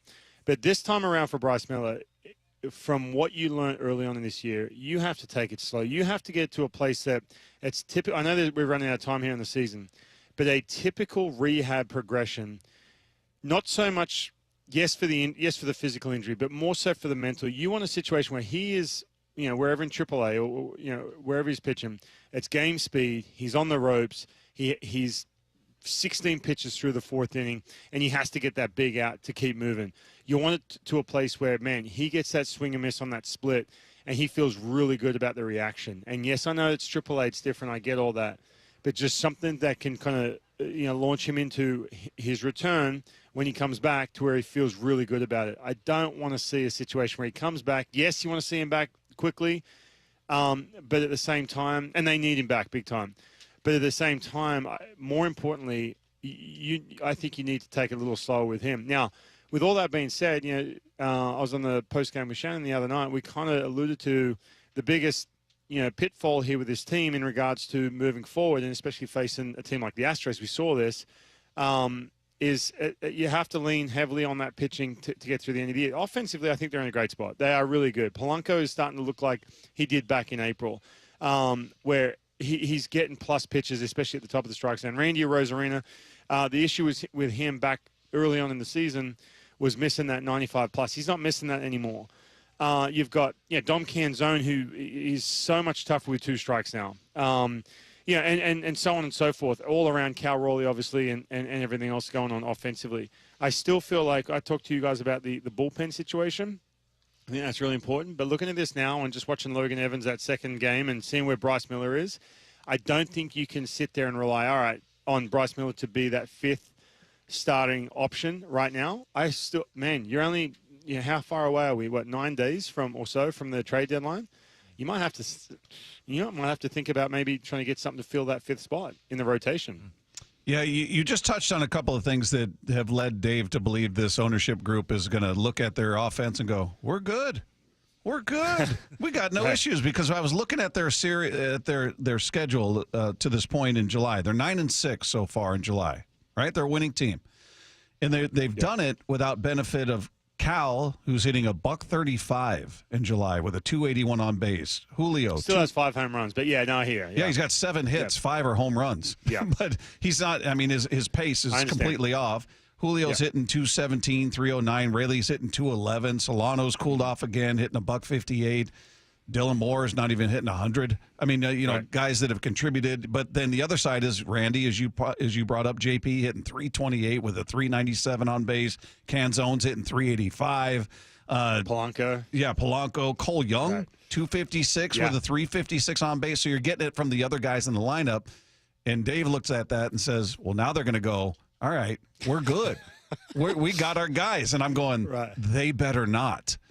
What do you think? What's the reality of Jerry and Justin and ownership sitting behind closed doors going, we're fine, guys. We don't need offense.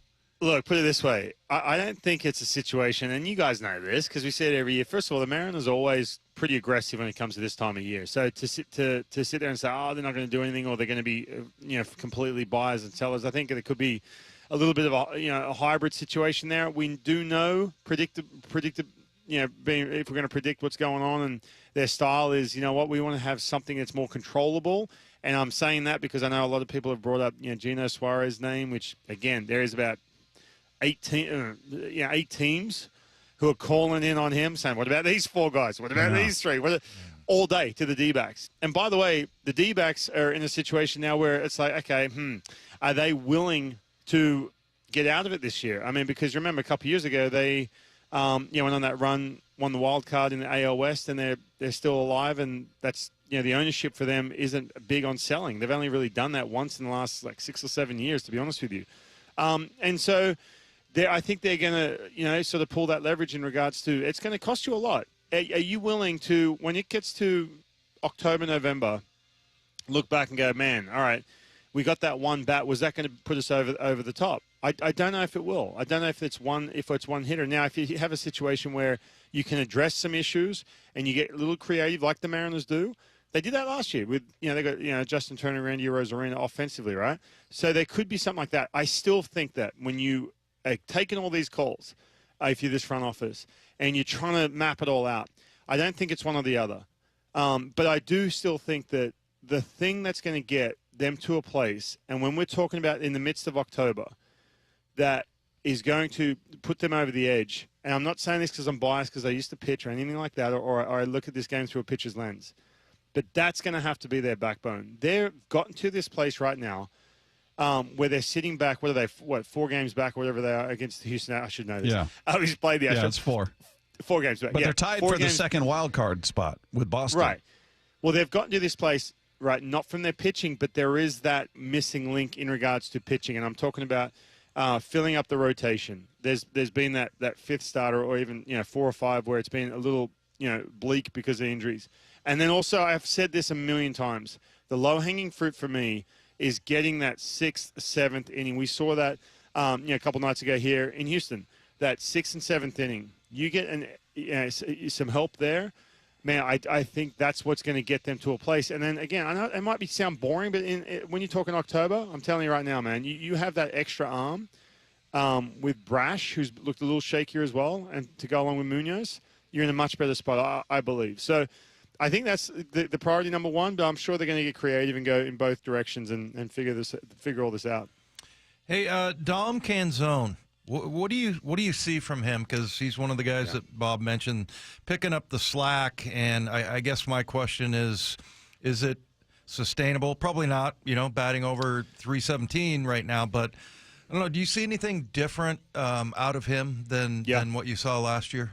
Yeah, I do. I think one thing with Dom Canzone, and this is pretty common with guys who are making the transition to being call it a prospect, anticipating them to get to the big leagues, to being in the big leagues and being able to handle that 3rd, 4th at bat against that plus arm. Look what he's doing with 2 strike counts. That tells me a lot.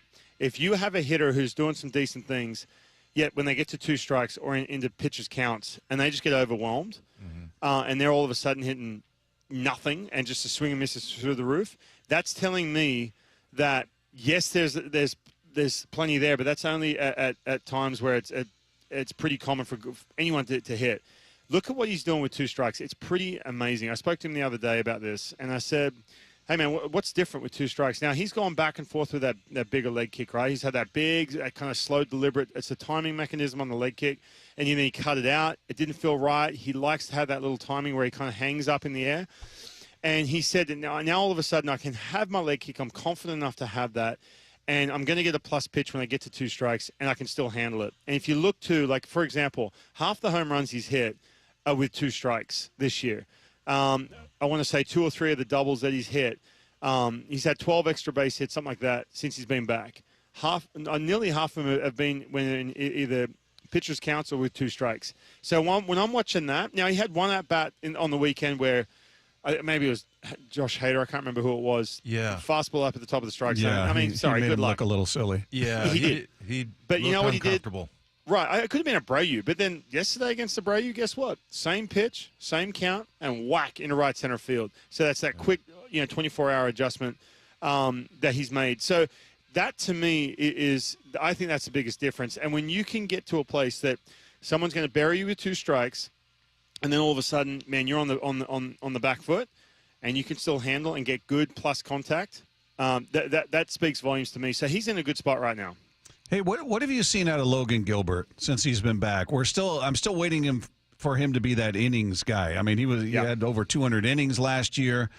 His longest outing is his debut. He opened the season, went 7 innings. He's not gone deeper than 5 2/3 since, and obviously he was injured, and makes sense that you be careful coming out of the gates. But he's been effective at times. He's we saw him in that rain delay where he was dialed in, and then the rain delay, and he came back, and it was a different version. But I'm just waiting to see that version we saw last year, who gives you length out there and is more efficient. What are you seeing out of Gilbert?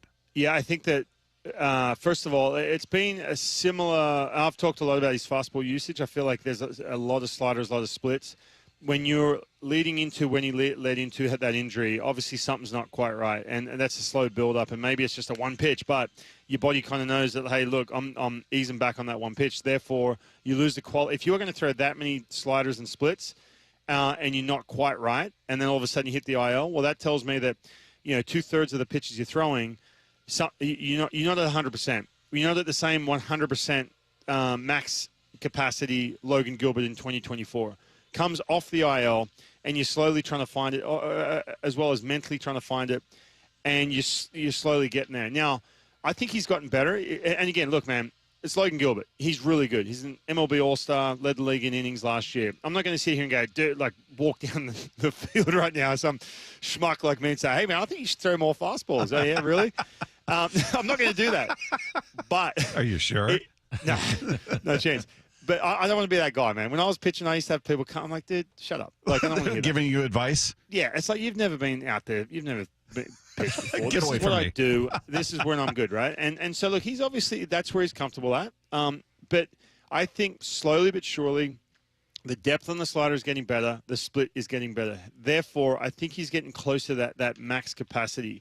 I still, again, if I look at this and say, if you don't quite feel like you can get those pitches, you know what? Maybe lean heavily on that good extension, riding fastball at the top of the strike zone with 2 strikes. He's barely, especially lately, going heater up in the zone with 2 strikes. But again, look, he's found something, made an all-star team last year. I get it. And he's leaning heavily on that, even though I still don't think those 2 pitches are quite there from a health standpoint. But I think he's getting closer. Just like George Kirby. You'll see George Kirby tonight, man, and we talked about him losing the feel for that split. He's starting to mix that pitch back in. Breaking balls are way sharper. I think he's going to be really good tonight. Him and Logan Gilbert. I talked about this, you betcha, on the podcast, actually, on the show, about the keys with Logan Gilbert and George Kirby, man. If they can get back to close to what they were last year, this team is in really, really good shape. And I think with George Kirby, this is going to be a big one to pay attention to tonight for George Kirby. Which podcast was that? It's called The Top Step. Oh, okay. Top Step. Yeah. My number one fan is Dave Wyman. He loves it. Oh, yeah. You know what? The other day I had to delete a whole bunch of them because it was clogging up the space on your really? DVR. Yeah. Well, why don't you get a phone with some more gigabytes, dude? Let's go. Come on. Hey, Cole Young, man. I mean, just first of all, I'm always afraid in those post-game celebrations that somebody's going to pull a Kendrys Morales. Oh. Remember? Yeah. Remember that? I mean, I do. That was him jumping on home plate. Yeah. But, I mean, those it looked like I'm always afraid somebody's going to break a finger or something. You see these guys, grabbing each other and throwing out your twisted ankle or something. Or just lifting that water jug up when they're dehydrated 3 hours after playing for 3 hours or whatever. Yeah, just ripping a whatever. Yeah, for sure. Dave wants them just to shake hands after the game. Call it a day. Well, you see, look, I'll tell you Do what. it online. Celebrate on online or something. No, go ahead. Sorry. No, I was going to say I had a teammate that was an over-celebrator. And I thought he broke my hand one time with a high five. So I'm but just football, worried. Dave, look, football players are different, just completely different. Come on, man. I'm with you on that one. Are you kidding? Baseball players aren't even close to football players with some of the output on some of the celebrations. That's for sure. But I know where you're going with this. No, but Cole Young, honestly, I mean, you ever play with a guy that, so far anyway, I know it's just 2 plays, but still, I mean, for a rookie to come in, the guy's not even 22 yet. Mm-hmm. And I don't know. I mean, is that a quality that some guys just have? Did you have teammates that you were like, that guy just always gets a hit? Hey, I have friends who are done playing now, and they've never had a walk-off hit. He's already had a couple of them. Yeah. They're not as common as you think. I think that at bats in particular, look, Hector Neris is not the same Hector Neris we saw a couple of years ago. They're not the same velocity, but that split is still nasty, and that's a pitch that if you can eliminate and get a hitter, you're in good shape. Yet he got to 2 strikes, got the split, and he kept that bat, that bat path on with that split, which was just diving. So That was huge, man. That was massive. And again, in the situation it was too, where there wasn't that panic from him, which was really good. I think in that situation though, as I was watching that game, and again, I'm not speaking for the guys down in the dugout. You get through Josh Hader, you've just burnt him out, for 2 innings. You're like, oh man, we're in the driver's seat here. Not to mention that Bizzardo put up that 0, which was huge. And so it's not a situation where it's like, hey, well, look, we're down by a run. I'm not taking anything away from the walk-off as I'm saying this. But if you're like down a run or two, man, I'm telling you, you tighten up, and that split is way tougher to make contact. But if you're in a driver's seat like that, like he was, and you get something and you kind of feel like, you know what, I'm not saying he sat on that split, but he just was able to stay on that pitch long enough, hit that ball in the right field, man. I mean, your confidence has got to go through the roof when you're able to do that at his age, that's for sure. Hey, do you ever laugh as a pitcher when you see the other dugout get mad when a batter gets hit? And we saw that in this series, and I think I believe it was 4-2, and Vargas hit 2 guys. Yep. So essentially, he's putting the tying runs on base with the winning run, the go-ahead run coming up to the plate, and he's got Dubon and Trammell, unfortunately, at the top step barking over there like he's doing it on purpose. I'm like, at what point do you lose your baseball IQ and look at this and go, he's hitting us on purpose? I'm like, he's not trying to lose the game, guys. I'm sure he hates you like everybody else does, but he wants to win. I'll play devil's advocate for a second here with that. I think that's more of a reactionary where it's like you just don't want to see your dudes get hit. You know what I'm saying? Like, I clean it up. Like, if this guy can't throw strikes, what the across the other side. But then you look back and you're like, hold on a minute. Yeah, there's no way he's trying to hit dudes right now. But that's just, you know what? Hey, listen, we talked about, with Dave talking about, football players and the celebration and everything. More of that, man. I love it. I love when guys are at each other. Did you ever have a team yelling at you when you plunked somebody thinking you did it on purpose? Yeah, and I'm just like, really? Like, are you serious? Yeah. I'm trying to think. I got into it.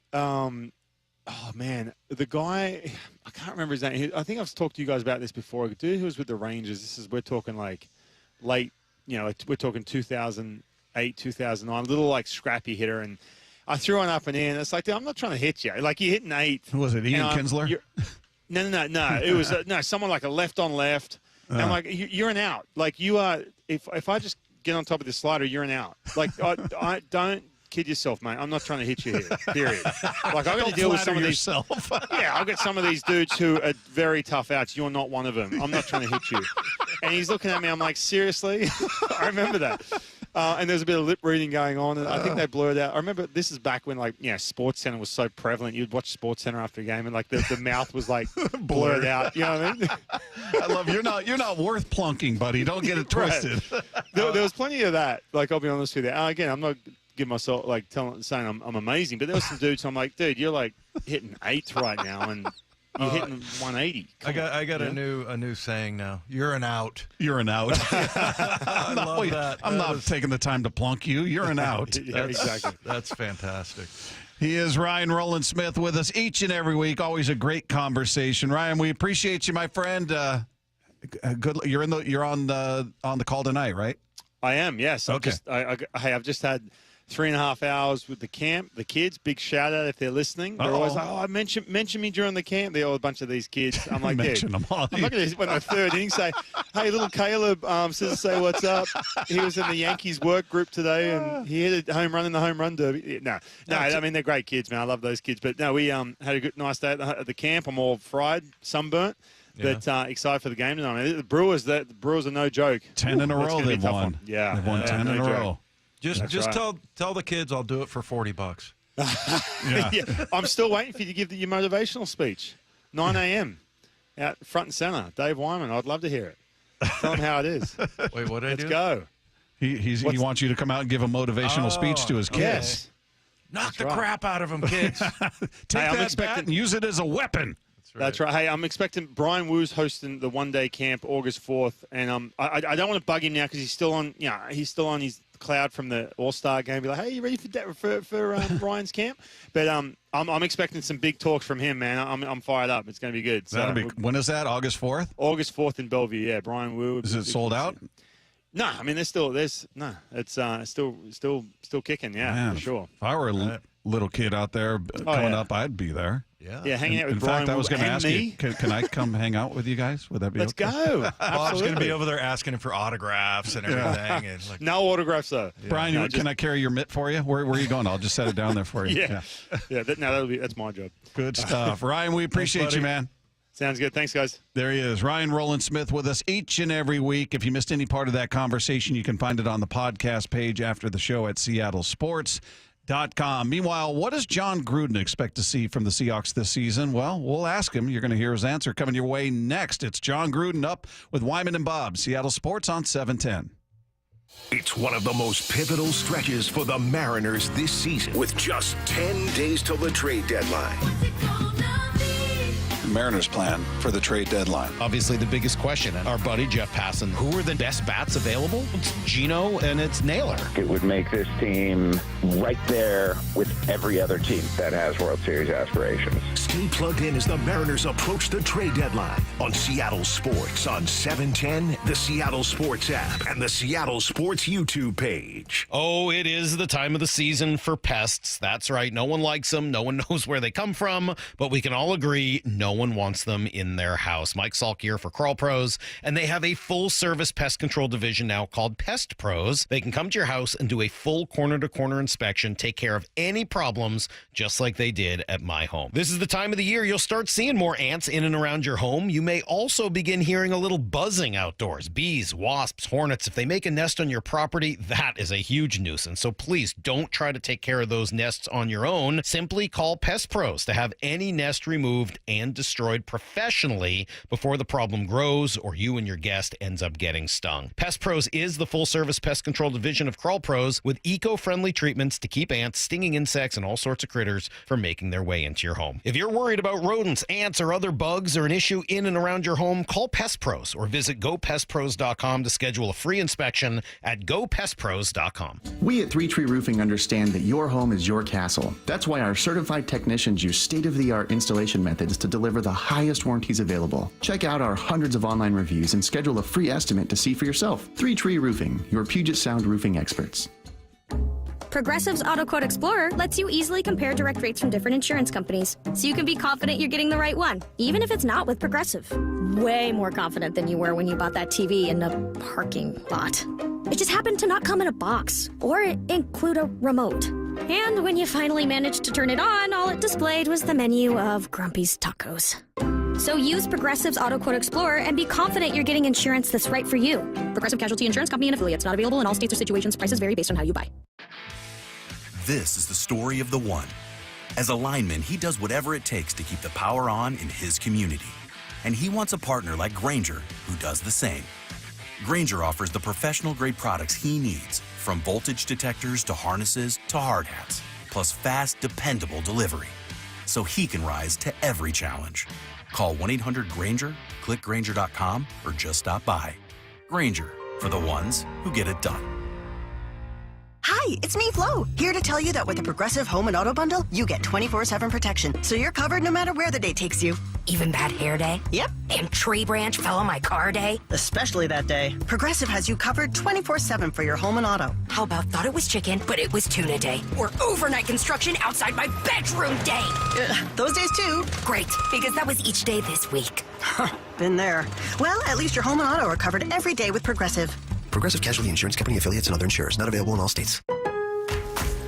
Lowe's knows big savings make a big difference, especially when you're shopping for appliances. Hurry in to get up to 30% off select major appliances. Plus, My Lowe's Rewards members get free delivery, free haul away, free installation and parts on purchases of $2,500 or more. Lowe's, we help, you save. Valid through 7/30. Selection varies by location. While supplies last. Price, delivery time, and vehicle availability may vary based on order size and location. Exclusions apply. See Lowe's.com/delivery for more details. A couple years ago, I was in the bathroom at the airport when I dropped my smartphone in the toilet. Not smart. I was multitasking when I should have been focused on the job at hand. Embarrassing, but I'm not alone. According to Google, 7 million other multitaskers accidentally dropped their phones into the bowl last year. A gentle reminder that right now you can get yourself a brand new Samsung Galaxy A36 absolutely free with a $35 plan from Pure Talk. The A36 comes with scratch-resistant Gorilla Glass and a battery that'll last all day, along with unlimited talk, text, and data on America's most dependable 5G network. In other words, it's tough and smart. Something to think about next time you're multitasking in the necessary. Just dial pound 250, say keyword micro to get your free phone today. You can make the switch in just 10 minutes. That's pound 250. Say micro to switch to a no-nonsense smartphone and a company that actually stands for something. Pure Talk. This is a test of your emergency alert system.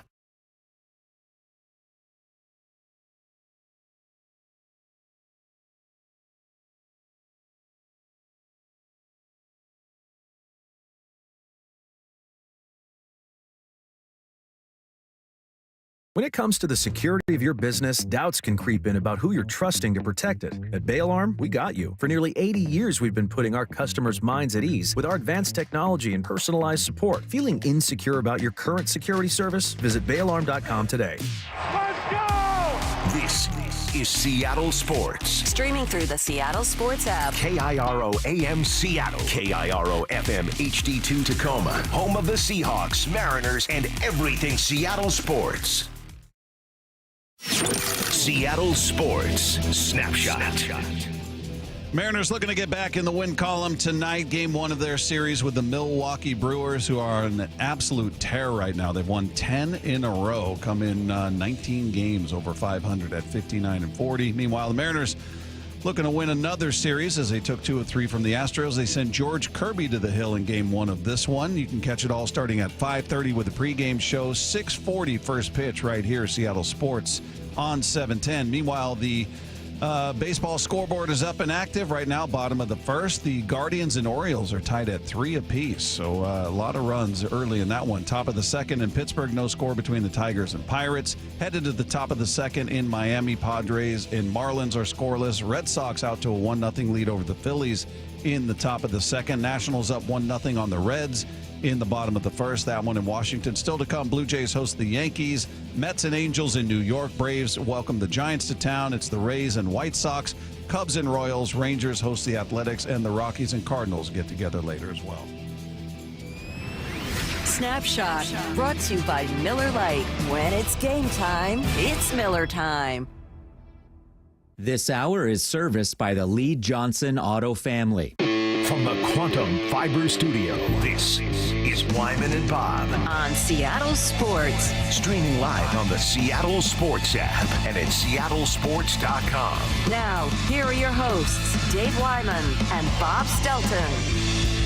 Well, football season is right around the corner, Dave. We've been spending a lot of time talking about this Seahawks team. We also spent a lot of time talking about watching this man unbox present after present after present from every team, every school out. It's an amazing thing, and I don't know where it started, but we're going to ask him because he's with us on the Emerald Queen Casino Sportsbook Hotline. He's a Super Bowl winner. He's a legend. He is head coach John Gruden is with us. Coach, how are you?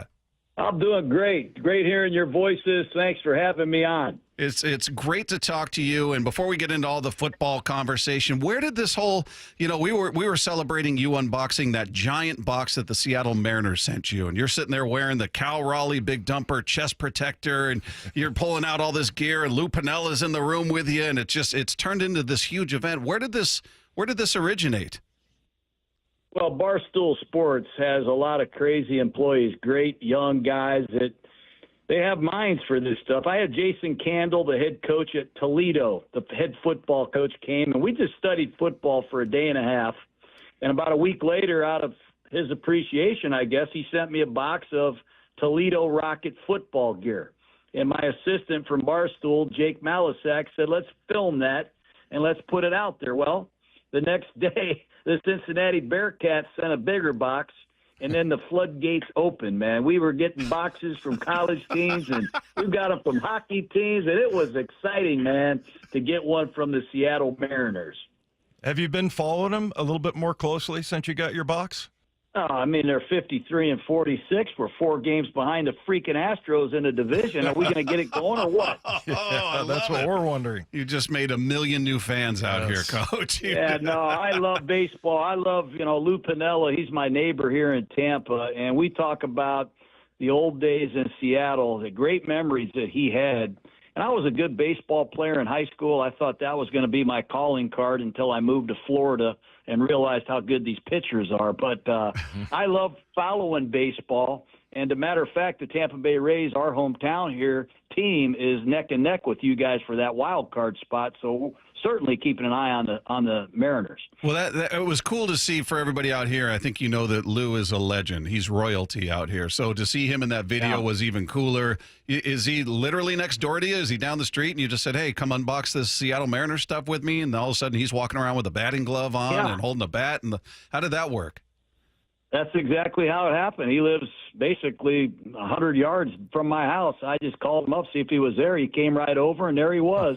It's like a movie when you get around Lou Piniella. You know, some of the stories that he can tell, not only from Seattle, but from his Yankee days and his playing days. And, you know, he helped Dan Wilson, I know he recommended Dan Wilson to be the manager of the Mariners.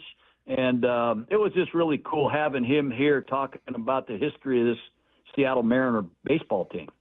Bob says if he calls you son, that means you're in trouble. At least it was with me. Yeah. Yeah. Well, I play golf sometimes. I'm his partner. He calls me a lot worse than son. Let me point that out. Hey, Coach. So, you know, you look at this the Seahawks team going into camp starting on Wednesday, and really, I mean, if you look at it offensively, I mean, it's kind of a teardown, right? You got a new offensive coordinator, you got a bunch of new coaches, you got new quarterback, new receivers. Do you think that system is something that, you know, that they're running? Is that something that can be picked up quickly, or do you think maybe it might take a while? You know, I don't know Coach Macdonald. I know he's a defensive coach, and I was quite shocked, really, that they fired their offensive coordinator after 1 year. But as you said, they changed quarterbacks, changed coordinators, and let's hope they change results. You know, they got rid of DK Metcalf, bring in Cooper Kupp, completely different kind of a receiver than what they have had there with Lockett, who's gone also, and Metcalf. So I would assume Clint Kubiak's going to run the ball. I know they drafted an offensive guard in the first round, so hopefully the offensive line comes around a little bit. But they're an unknown, really, on offense. I do know this. Defensively, they got some guys now that can really get after you. But offensively, I think it's going to be a work in progress, and this training camp is critical for them. Hey, Coach, when you're looking at somebody like Sam Darnold, who's sort of written his story over the first 6 years of his career, and it wasn't great, obviously, and then all of a sudden he has the year that he had last year, and it's just the polar opposite of what he's ever been, except for the final two games that unfortunately had the most consequence attached to him. As a guy that evaluates talent and has done it over year after year the way you have, which do you believe? When you look at him, do you go, okay, he's that guy now, or no, he's still that guy of the previous 6 years? How do you view a guy like Sam Darnold? Well, I have an opinion on Sam at USC. I liked him at USC. I thought he's got the size, he's got the intangibles, he's athletic. He is tough, man. And I thought he got the hell beat out of him in New York. He went to Carolina, got his brains beat in again. And he took advantage of his opportunity in Minnesota and put him in the playoffs, for crying out loud. And I was shocked that after that performance, he's gone. I don't know what's going on in the NFL, man. Let me put it that way. Baker Mayfield, you know, he's been on his fourth team. He's as good a quarterback as there is in the league right now. And Darnold throws for 40 touchdowns, takes you to the playoffs in his first year, by the way, and you let him leave. So I don't know what's coming out of the bag of Clint Kubiak's play selection. I don't know how it's going to work, but I know this. He's experienced. He's got size and strength and toughness. He's a smart guy. I wish I had Darnold when I was coaching. Hey, the guy we talk about probably the most on this team, Coach, is Devin Witherspoon. And I'm just curious if you've got a chance to look at him, just because, you know, I played with Kenny Easley and Steve Atwater and some, you know, really good defensive backs, but there's just something different about that kid. Do you see that? And what is it about him that makes him – he doesn't have great stats last year, but, man, if you see him play, he's just electric. You know what? At Barstool Sports, we have access to a lot of players. And we were at the Super Bowl this past season, and my assistant, Jake Balasek, says, who would you like to talk to? I said, I'd like to meet this Witherspoon guy. Yeah. He reminds me of Hall of Famer Rondé Barber that we had in Tampa. he is a savage. I mean, this is a badass now. This is an excellent football player. He loves the briar patch, I call it, from tight end to tight end. Most defensive backs don't like going in there. He loves to go in the B gap to C gap, and he will knock you down, man. This is a vicious tackling corner. He's got some coverage ability. I just think this guy's got a huge upside, and I expect him to be blitzed more. I think Coach Macdonald's going to have a lot for this young cornerback to do. I love his playing style, and he is the kind of guy we could win a championship with, no doubt. Hey, Coach, looking at this team, Dave and myself, we've been looking at him going, this was a top 10 defense, top 5 defense the second half of the season last year. They made some moves with their linebackers, and they made a big switch, and they bring Ernest Jones over, and it was just a completely different defense. So now you get a full season of that, yet I understand all the change on the offensive side. It seems that the national voices are looking at this team, and I think Vegas set their win total at 7.5 is the over-under. Dave and I are looking at it going, I don't get it. This feels like a decidedly better team than that, but I guess, is that, in your mind, all of the uncertainty on the offensive side of the ball? Do you view this as a playoff team, or do you look at this as a rebuilding team? Well, I think defensively they have the pieces to be outstanding. I think you got to look at your defense and only measure your defense against the best offenses. And, you saw them against Detroit. They gave up 42 points. I know they had some injuries up front. And then Green Bay came to Seattle and really got after them, I think. They moved the ball up and down the field, and I thought Minnesota had a lot of success in Seattle. They lost some home games uncharacteristically, but I think until they go out and solve the top offenses, you got to be hesitant to say this is a great defense. If you were going to sort of explain what they do defensively and what's different about it, because Macdonald's had a ton of success, what would you say, Coach, that would sort of sum up what they do that's different in the NFL than other teams? Well, I think what they want to do is do what they did in Baltimore. They like to be really good on the early downs and stop the run. They want to be a very good run-stuffing defense, get you behind the chains, and let Coach Macdonald rev up some of his designer blitzes. He's got some great packages that are disguises where he's showing blitz, and they'll come out of it, and then they're not showing it, and here they come. They do a great job of mixing blitzes and disguises, bluffs and dogs, but they got to win on the early downs and take the running game out of it. And if they can do that, they'll be in business. But it's a multiple playbook. They can play a lot of different looks, and I think they need a guy like Ernest Jones, an experienced linebacker who can make the calls, because I think they have some automatics against certain formations on every opponent that they see. I think they do a great job specifically planning for each individual offense. Hey, Coach, when you look at this NFC West division, who stands out to you? Do you look at it as the Niners? Now they're going to be healthy. They were injured last year. The Rams obviously have a ton of talent. How do you see the West shaking out? Well, I don't know what the 49ers are health-wise. I know Trent Williams, he's a critical part of that team at left tackle. Ayuk was hurt last year. McCaffrey was hurt. They had a lot of injuries. And defensively, they are a different team in the front seven. They still have Fred Warner. They still have Bosa, but they got to break in some young players. They're not the team they were, but I still think the 49ers are the best team in the West if McCaffrey and Ayuk and those guys come back healthy, Trent Williams. I think Seattle is closing in. I just don't know much about what they're doing at quarterback with the system in Darnold. I'm anxious to see how it looks. They revamped their receiving core. I know they can run the ball. Arizona's a mystery to me. I never know what Kyler Murray's doing. I mean, it could be a play that lasts 14 seconds. It looks like a broken play offense. I have no idea. It could be a spectacular highlight, or it could be, oh, my God. I just have no idea. I have a hard time watching Arizona, honestly, because I get a stomach ache by halftime. And then the Rams, the Rams with Matt Stafford, let's be honest, Matt Stafford, he can make throws that nobody else can. I mean, you can be in perfect coverage.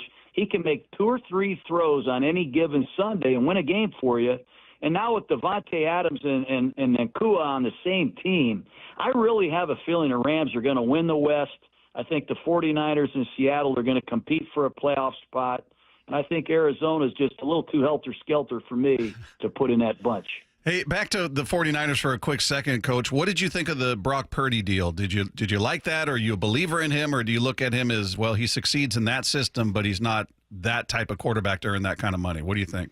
You know what? That's a great question. I think they should put a statue of Brock Purdy in their parking lot. I mean, he saved this franchise. People forget, they used 3 first-round draft choices to draft Trey Lance from North Dakota State. You remember that? Oh, yeah. Yeah, we make sure we keep that one fresh. I don't know if Trey Lance completed 5 passes for the 49ers. And here's a guy that's the last pick of the draft. He comes in there, and he is an excellent scrambler. For the most part, he takes care of the ball. He's a creative player. He's a really good player. And if his weapons are healthy, he can really be a hell of a quarterback. So I think they rewarded him. I don't know that he's going to be one of the top 4 or 5 quarterbacks in the league, but I think they paid him for his service and for saving and putting this team on the brink of being in the championship game.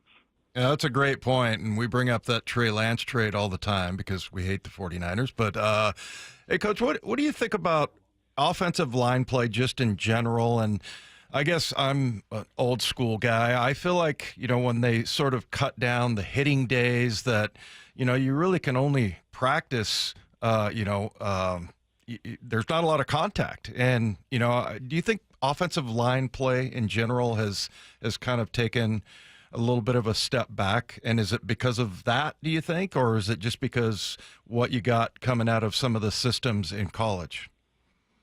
Well, I think the game has totally changed from the points you just brought up. You don't wear pads. You don't have padded practices. You're not allowed to have 2-a-days, et cetera, et cetera.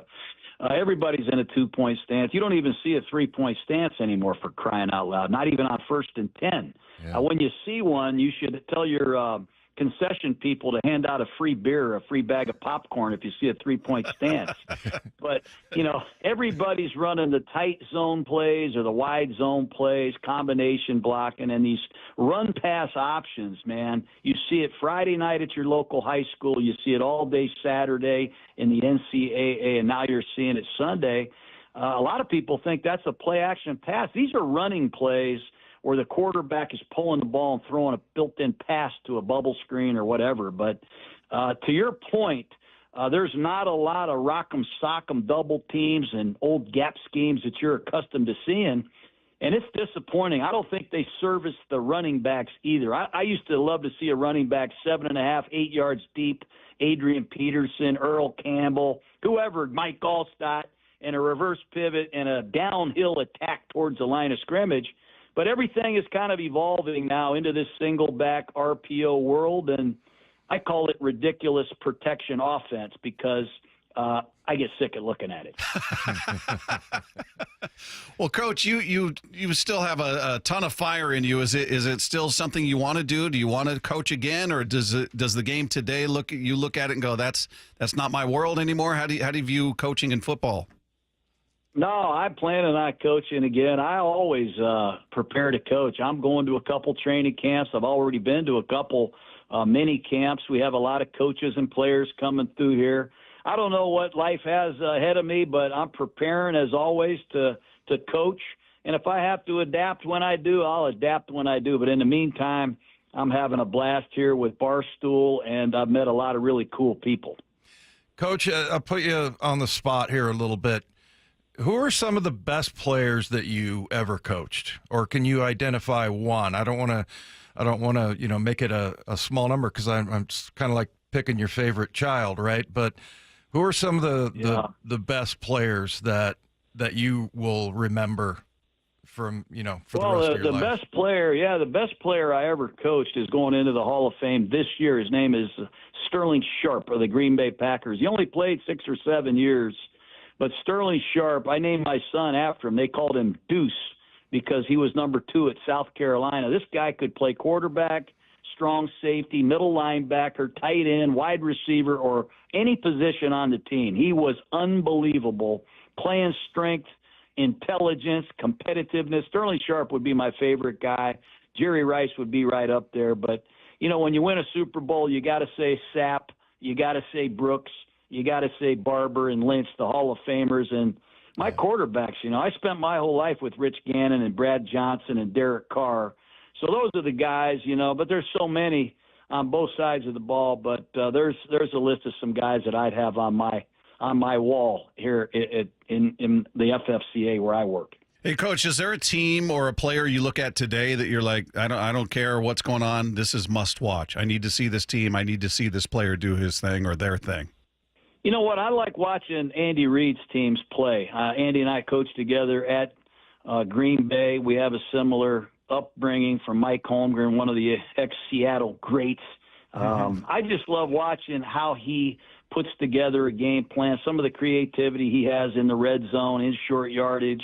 And I like watching Pat Mahomes play. I think he's amazing. And I think if they get that receiving core healthy and this young left tackle comes through, I think we'll once again see Kansas City in the Super Bowl. You know him, you love him. He is the legend, head coach extraordinaire, John Gruden with us. And he didn't say anything, but I think it's clear he's been wearing the Cal Raleigh chest protector the entire time we've been speaking with him. So hey, man, you like that, don't you? I want to know, are we going to trade? Are we trading for the Suarez guy in Arizona? What are we doing? Are we going to make a trade here? Everybody out here is hoping so, but trying to predict what the Mariners do at trade deadline time is always a sketchy adventure at best. We're not sure, but that's... Yeah, but I know you guys have information. I need some information, man. Are we gonna?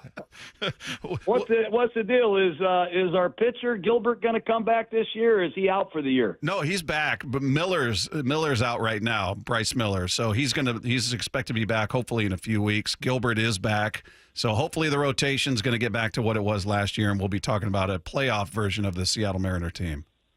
Okay, well, let's all three of us get together again when the Rays play the Mariners, man. Let's get together and have a little trash talking. Oh, we'll do it. We'll do it. Coach, we thank you so much for your time, man. Appreciate it very much, and hopefully we are talking when it's the Rays and the Mariners getting down to business.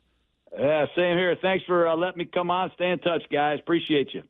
How about that? John Gruden, everybody. Fun guy to talk to. If you didn't catch all that, you tuned in the middle of it, whatever it was, you'll be able to find it in its entirety after the show at seattlesports.com. Just click the podcast tab. Scroll down to our picture, click on that, and it's right there waiting for you. You know, it's funny. Some people have a way of, like, putting things, and his thing about Brock Purdy, there should be a statue there because he bailed him out. I mean, yeah, we talked about that. Nobody talks about the Trey Lance trade anymore. Well, he washed that away. You and I talked about it. Like, I mean, the ability to hit on the last player in the draft after you just unloaded 3 first-round picks for this guy, and it was a disaster. I mean, that's beyond a swing and a miss. I mean, what number was he?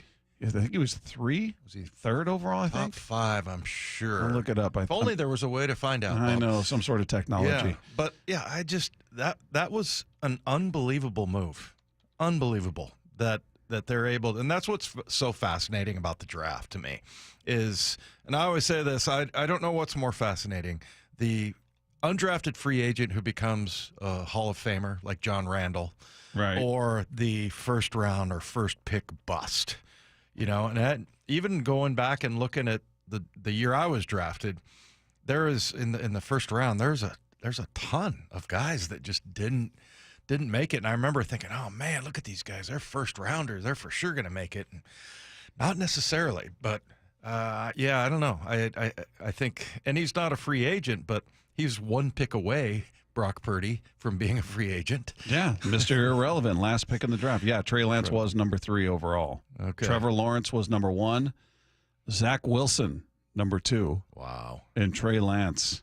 There you go. How about that? Great example right there. So, yeah, I mean, it's pretty fascinating. I thought maybe the funniest thing was he said something about Kyler Murray and making him sick to his stomach or something like that. I couldn't agree more. That was all on him, too. Yeah. And he's not alone in that feeling of just, well, he probably takes it differently as a coach and going, what is this guy doing? I think there's just a general lack of belief from the rest of us. Yeah. At least for me, I just watch him and I'm going, I don't feel like he's a great leader. I think he's got a lot of natural ability, but just it's very inconsistent. And I don't know how much of a leader he is for that team. He's inconsistent. He is not a leader. Yeah. It's pretty obvious. And you know, there was one point where I saw him on the sideline because of it was the screen buster, KJ Wright. KJ broke up like 2 or 3 different screens throughout the game, and he was over there chewing somebody out, and I was like, okay, maybe this guy's got that kind of command and control. You like to bring up Dan Marino all the time, and I saw it firsthand. So did you. I mean, it was like, yeah, he let people have it, but everybody respected him. I don't think he has that kind of respect. I don't think he does either. All right, coming up, the Mariners might have found a good trade partner right before the deadline. We're going to talk about that next with Wyman and Bob at Seattle Sports on 710. Bump and Stacy, weekdays 10 to 2. Cal is on a historic pace. We haven't really seen anything like this, right? You have to look around the rest of that team and go, okay, who's going to carry some of this offensive load? Do you feel like it could be Randy? It could be. It should be. You need guys like Randy to step up. Can we expect him to have 2 bombs a night? No, let's be real. And I think most of you are going to be real. 4 RBIs last night, the most since April 9th against Houston, so that's good. Bump and Stacy, weekdays 10 to 2 on Seattle Sports, the app, YouTube, and your smart speaker.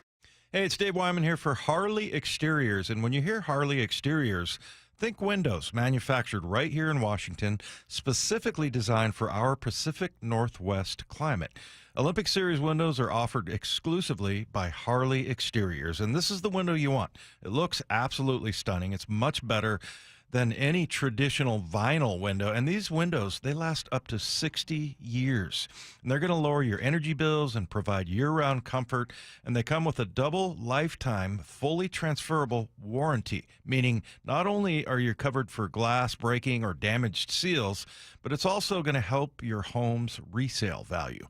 It's very affordable with options like 0 payments and 0 interest, up to 12 months for qualified buyers. And in July, Harley Exteriors is offering 50% off basic installation, no payments, no interest for 12 months, and an additional $200 off your project.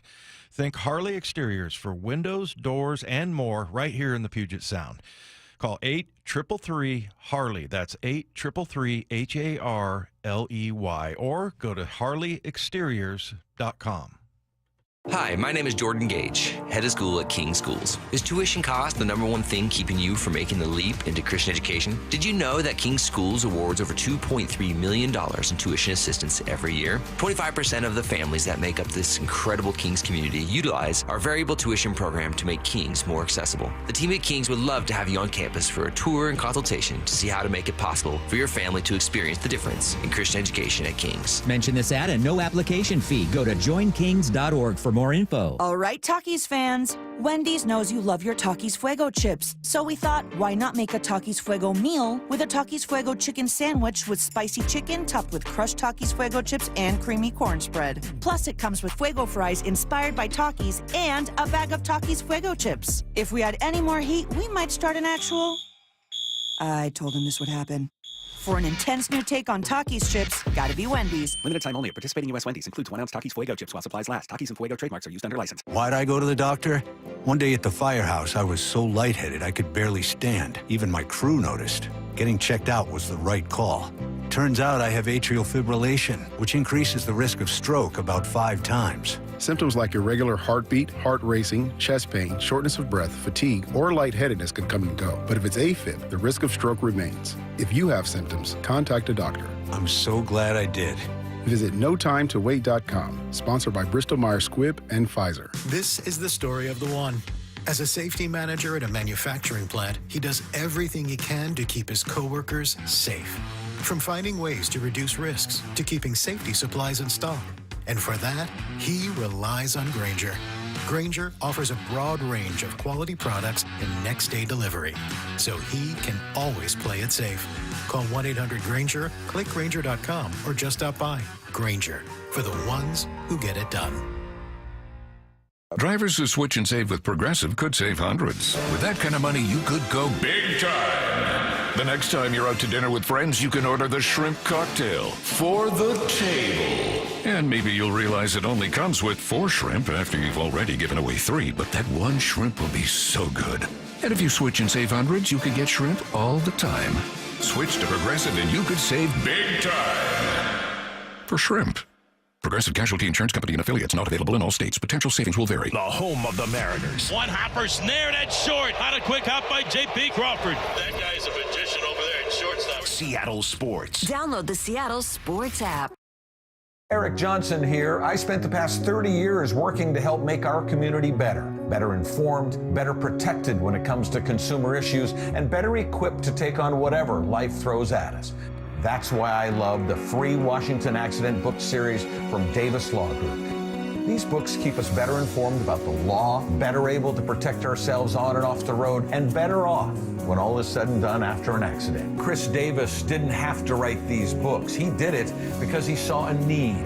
People who were in accidents or other legal situations didn't know what to do, what pictures to take, documents to request. Only a tiny fraction of the people who get these free books will ever become clients of Davis Law Group, but that's not the point. Chris wrote them because it was the right thing to do. The free Washington Accident book series is a must-have for drivers who want to be prepared for whatever the road might throw at them. Get yours at WashingtonAccidentBooks.com. Need a new roof but not in the budget? A new roof doesn't have to break the bank. Justin Shirley, CEO of State Roofing and Exteriors here. Right now, State Roofing and Exteriors is offering 0 down, 0 payments, and 0 interest for up to 24 months. That's 2 years with no payments while getting the protection your home deserves. But this offer won't last forever. Call 866-ROOF-ROOF or visit stateroofing.com today to get on our summer schedule now. State Roofing and Exteriors, held to a higher standard since 1968. Get in the game at Hoops on the Pier. Friends of Waterfront Park and Rise Above are hosting a 2-day youth basketball camp at Pier 62 for ages 6 to 16. It's free, it's fun, and it's right on the water. July 31st and August 1st. Plus, open courts during the afternoons. Open to all ages and abilities. Don't have a basketball? No worries. We have a ball for you. Live out your hoops dreams on the waterfront. More info at waterfrontparkseattle.org. Brought to you by Friends of Waterfront Park. This hour is serviced by the Lee Johnson Auto family. From the Quantum Fiber Studio, you're listening to Wyman and Bob. Weekdays 2 to 7. On Seattle Sports and 97.3 FM HD2.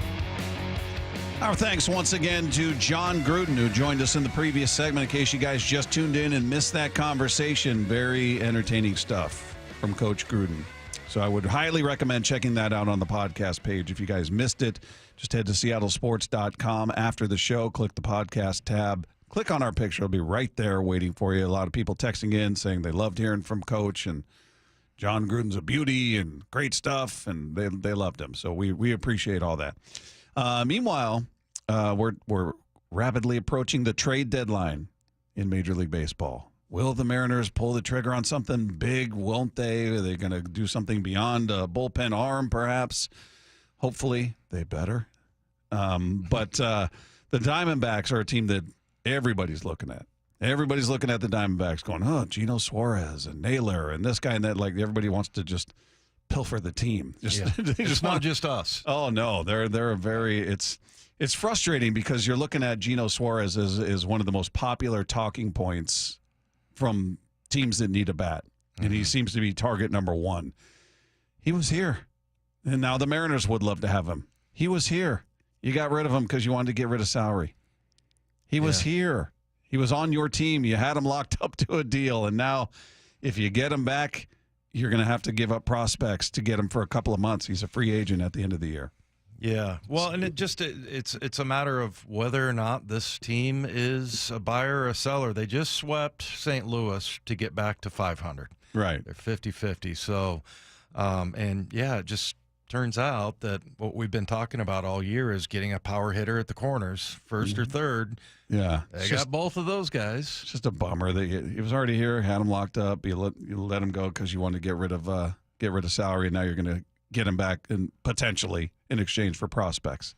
Maybe if you kept him here, Bob, he wouldn't have been any good, and they would have ended up releasing him or DFAing him or whatever. I don't see it happening that way. It all happens for a reason. Yeah, well. Now he's going to come back here and mash. That would be fun. That would be fun. Well, John Gambadoro of Burns and Gambo on Arizona Sports 98.7 FM in Phoenix, he was on with Brock and Lefko this morning and talking about the Diamondbacks and, are they buyers, are they sellers? And he said he spoke to the Diamondbacks today and was told they are more sellers than buyers even after the weekend sweep. I did speak with the Diamondbacks today, and what I could tell you is that even after the sweep, even after sweeping the St. Louis Cardinals, they are still more sellers than buyers. Now, If they sweep the Astros, things may change. The problem is they're 4.5 games out, Brock, but there's 4 teams ahead of them. They've got to pass 4 teams in order to get into a playoff spot with 60 games left. They're devastated with injuries to starting pitching and bullpen. So as of today, even after the sweep, I wanted to know, well, you swept the Cardinals. Do you think you're more in it now? I'm still being told that they are more sellers than they are buyers. So they could have a field day because they've got about 4 or 5 really good players that they could move for prospects. How about this? This is kind of a conundrum here. If they sweep Houston, then maybe they're buyers, not sellers. But they swept Houston. Yeah, you want them to sweep Houston. Yeah. That's your priority. Yeah. Right? And you obviously the Mariners need to handle their business and take advantage of that because if you hypothetically Houston gets swept and you get swept, you're still 4 games back. So that'd be the worst scenario possible. Let's not even bring that one up. Yeah, why would you bring that up? So somebody asked, send in a text earlier, like who do we root for, the Diamondbacks or the Astros? No, you root for the Diamondbacks. Yeah. Yeah, you want the Astros to go down. But are they? I don't know when he says I spoke to the Diamondbacks. I don't know who he's speaking to. Is he speaking to the GM? That's what I was thinking. Who's he speaking to there? And are they? Is that going to change for them? Being they're 4.5 back, but they got the Cardinals, Reds, Giants all in front of them, and then Padres have the last spot, Mets have the second spot, Brewers have that first spot.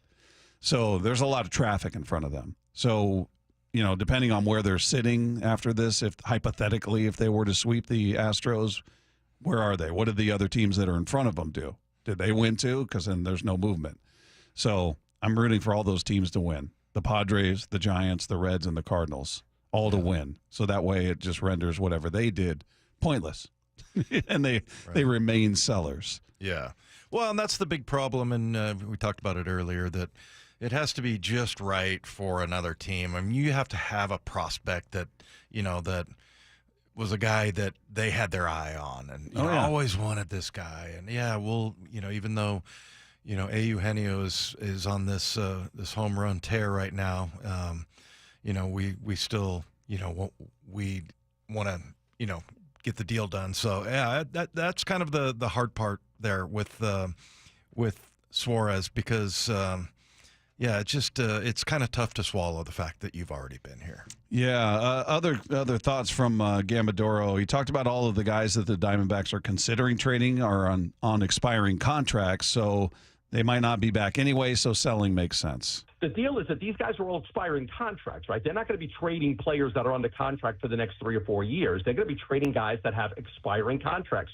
Gino Suarez, expiring contract. Josh Naylor, expiring contract. Merrill Kelly, Zach Gallen, expiring contracts. So I think it's a little bit different than trading a guy that's got 4 years left on his deal. They're not trading that type of player. They're trading a guy that they may not even be able to bring back next year anyway. So that's where I think it actually makes a lot of sense.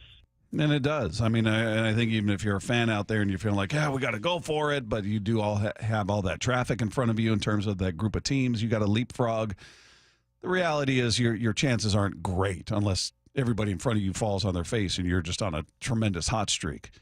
So the idea of getting rid of contracts, getting prospects in exchange for guys that are going to be free agents anyway, you're not going to re-sign all of them. I don't know what their appetite is financially, to commit to Suarez or commit to Naylor or any of the other guys that they mentioned. So, it's a great way for them to get young and get a lot of good talent in exchange for guys that are going to be gone anyway. So he talked about them, that the D-backs are going to expect a lot for Gino because of the season he's having and how many different teams are interested in him. Gino is on a tear right now. 2 home runs yesterday, 2 home runs Saturday. He's on pace to hit 57 home runs. Now, the thing is, he just turned 34 years old. He's probably going to get a 3-year deal from somebody for $20 to $25 million a year in free agency. So, but you don't worry about that now. What you worry about is he is the number one target for a lot of teams. The Yankees want him. The Cubs want him. There's Seattle. So, you're going to be able to parlay him into some good prospects. We're not talking about a lottery ticket for a guy on an expiring contract, which sometimes happens. We're talking about getting top 10 players in a team's organization, prospect-wise, for Gino Suarez. Yeah, I would be very excited to hear from fans. Like, how much have you just entirely lost any attachment with our prospects? Like, to me, I really have none. I was talking about Senja and how, he's can throw right-handed, pitch right-handed, left-handed, but yeah. And I just because that's just such a novelty, and I think it's just so rare. Like we were talking about, maybe a JUCO or a high school somewhere has it, but nowhere near this level.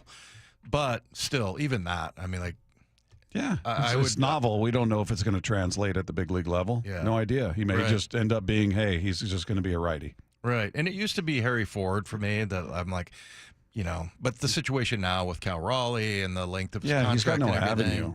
Yeah, so Laz Montez is my guy that I'm just curious. I don't know. He may be a bust. I have no idea. He's the one that I'm just curious to see what he becomes because the potential is very exciting, very enticing. He's so young and he's huge and he's got massive power. So, yeah, but if they traded him, am I going to go, what are you doing? No, I hope you get something worthy in return, but yeah, I'm not overly attached to any one prospect. If it's going to get you to the postseason and take advantage of the window you've got, you got to look at it. You got to look at it. Well, and just for our fans, and I've kind of got the feeling from reading most of the texts that people aren't attached at all to any of the prospects anymore, and that's why they're there, man. I mean, it's to help the team on the field, but if it helps in this way.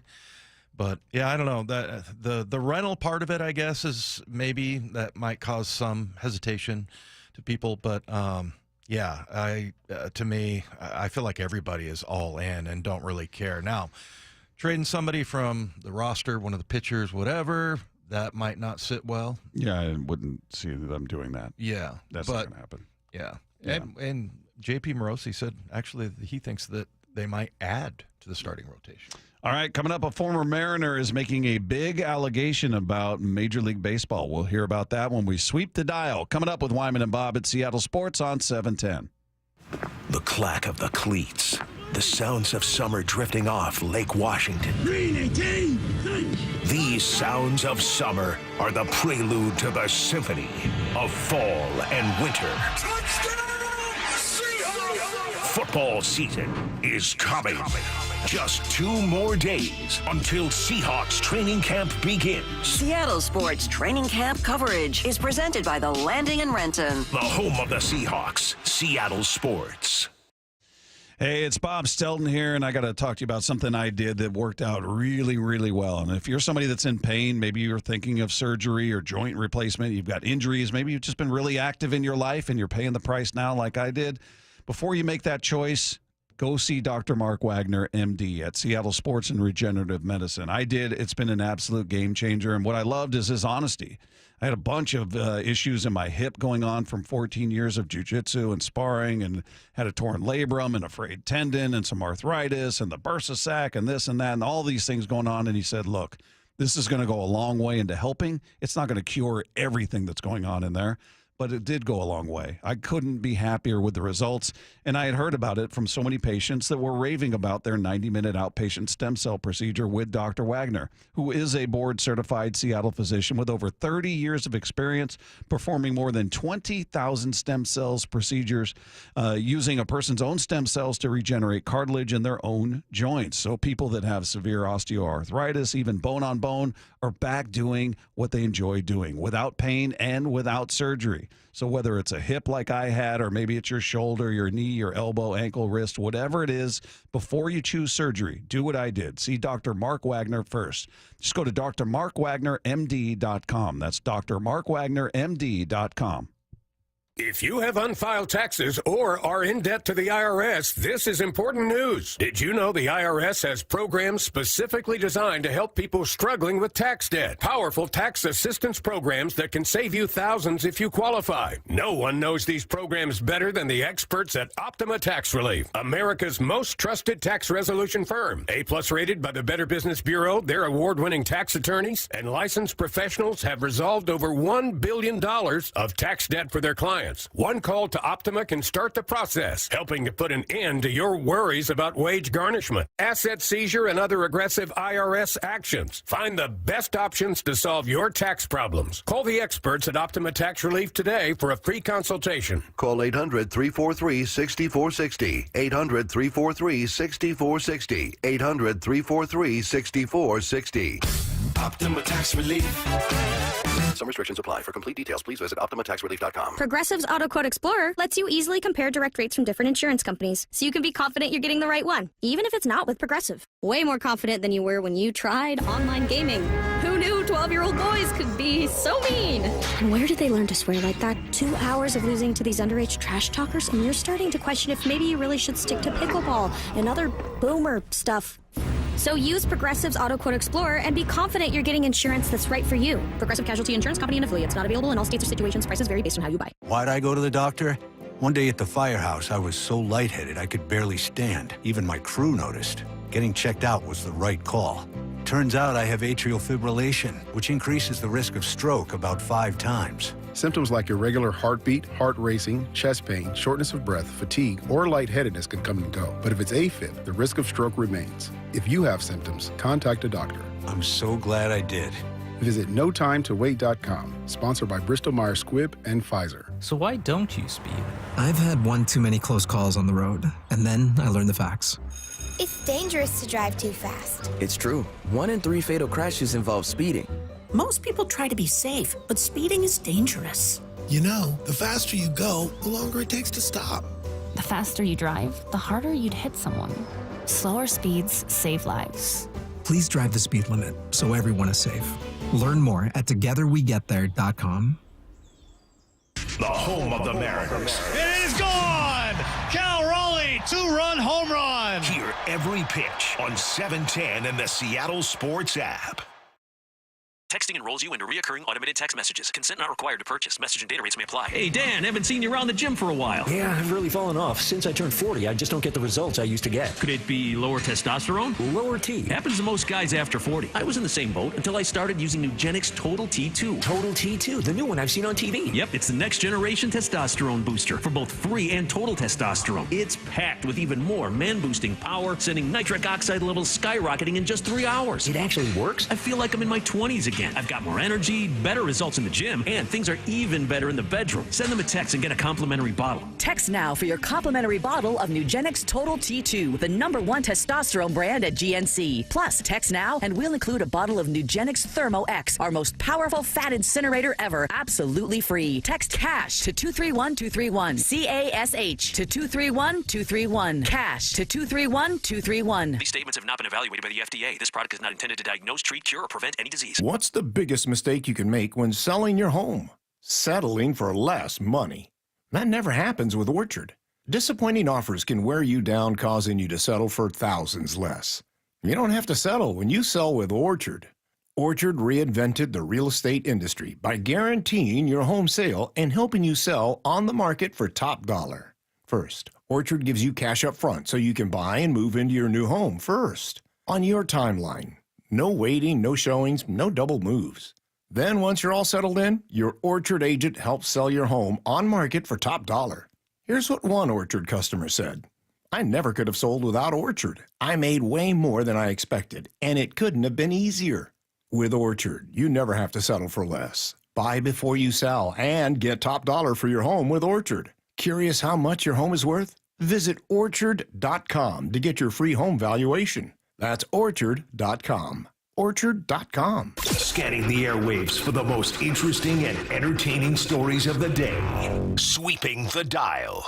Every afternoon at 4:45 with Wyman and Bob. Presented by Silver Reef Casino Resort.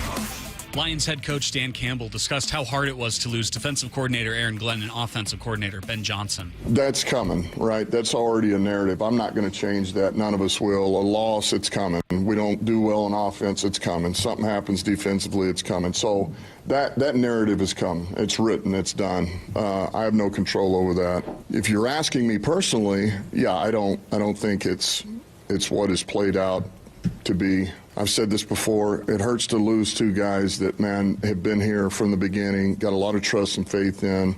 You know, there's a lot of communication that goes that's not even said, because once you get to that, you understand each other, you know, a look, a nod, a body demeanor, and says it all. And that's just a little bit of what we got to gain together between myself, Johnny Morton, and Shep. But that takes a minute, it takes time, and we'll get it. You know, it'll come. That's what practice is about. That's what preseason games, early in the year, all of that. So, you know, we'll be good. Yeah, he's right. I mean, the second they have a bad offensive game, bad defensive game, whatever, it's going to be, oh, well, if Ben Johnson were there or Aaron Glenn were there, and that's the easy thing to fall back on, right? I mean, and he didn't start, you know, he talked about how you get to a point where you can just give somebody a look or a body mode, or you just know what they're thinking or what they need. They didn't start that way. That developed over time. So I would assume it'll develop over time with the new bodies that he's got there, and maybe it does work to the same extent, maybe it doesn't, but it's not like they came out of the gates with Ben Johnson and Aaron Glenn and just, we just know how to read each other immediately. Yeah. Well, I mean, you got a total genius at quarterback in Jared Goff. He's going to make it happen, Bob. He's really good, Dave. Much to your chagrin, he's turned into a very good quarterback. I totally agree. I mean, 72% completion, 4,600 yards. I mean, I can't believe it, but they have a really good run game. And, you know, and I'm trying to remember the name of didn't they have an offensive line coach that was a candidate for offensive coordinator? Oh, yeah. But they had a fantastic run game. Yeah, Hank.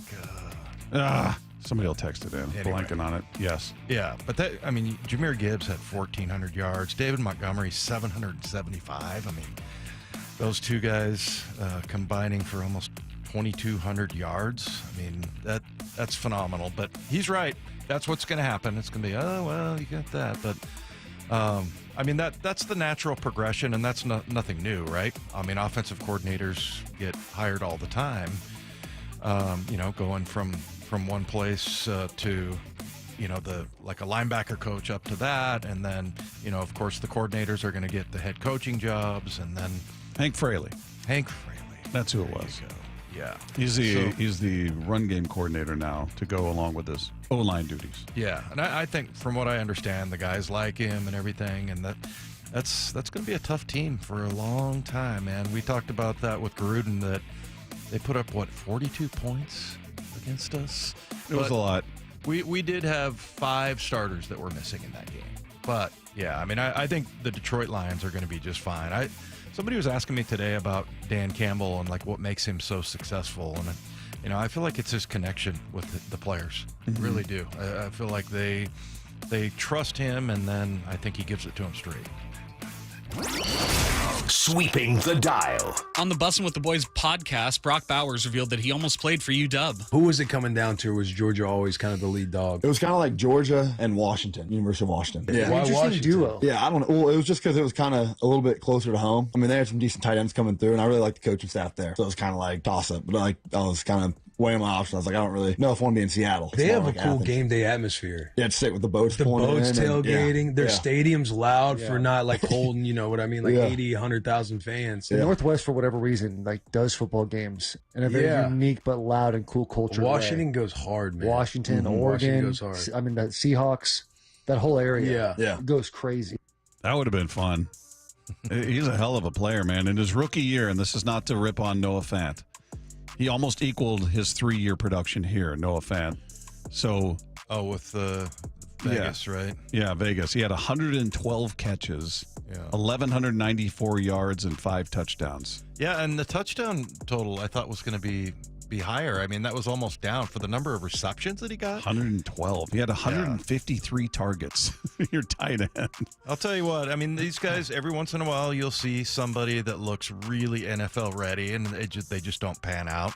I'd say Manti Te'o was, as far as linebacker goes, but watching him at Georgia, I was like, oh my God, he looks like an NFL tight end. And sure enough, he made that skip there. But I was listening to, I heard this clip somewhere else, and actually it was with Bump and Stacy with Curtis Rogers filling in, and he said that that Brock Bowers has like a fake Southern accent now or something because he's from California.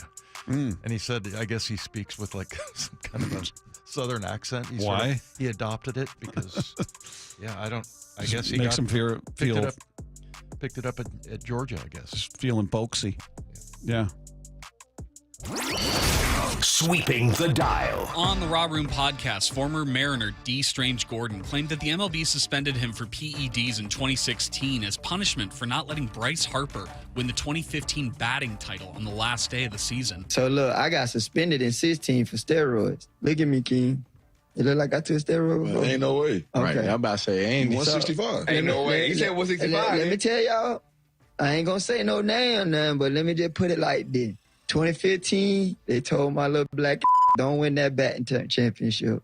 And I said, y'all got me. Damn, so you went out there and said, I'm gonna go get this little championship, this trophy. And they said, don't do it. Was it like a money thing for them? Nah, it was a guy. I ain't gonna say his name. He would have won Triple Crown if I let him win the batting title. The last day of the season, I beat him for the batting title. I went 3 for 4 with a home run. I ain't saying nothing. Can't can say it. I mean, it'll be easy. If it's what I'm thinking of, then he won MVP that year. They didn't like that. They called me a week before. They didn't like that. And I was like, man, I'm from Avon Park, bro. You hear me? He said, I'm from Avon Park. I don't know what the hell he's talking about. That sounds crazy. First of all, he's saying he's implying he got busted for steroids, but look at me. Do I look like I take steroids? Well, if you didn't, how did it get in your system? You tested dirty. You're saying that they manufactured that because that they called you the year before and said, we don't want you to win the batting title. We want Bryce Harper to win it. And he said, well, no, because I'm from Avon Park, so I'm going to win it. None of it makes sense. Stop. Well, it sounds like something that a fan, like an uneducated fan would say about things being fixed. And they just manufactured a steroid scandal to which I'd have been kicking and screaming and shouting from the mountaintops about all of this. They suspended me.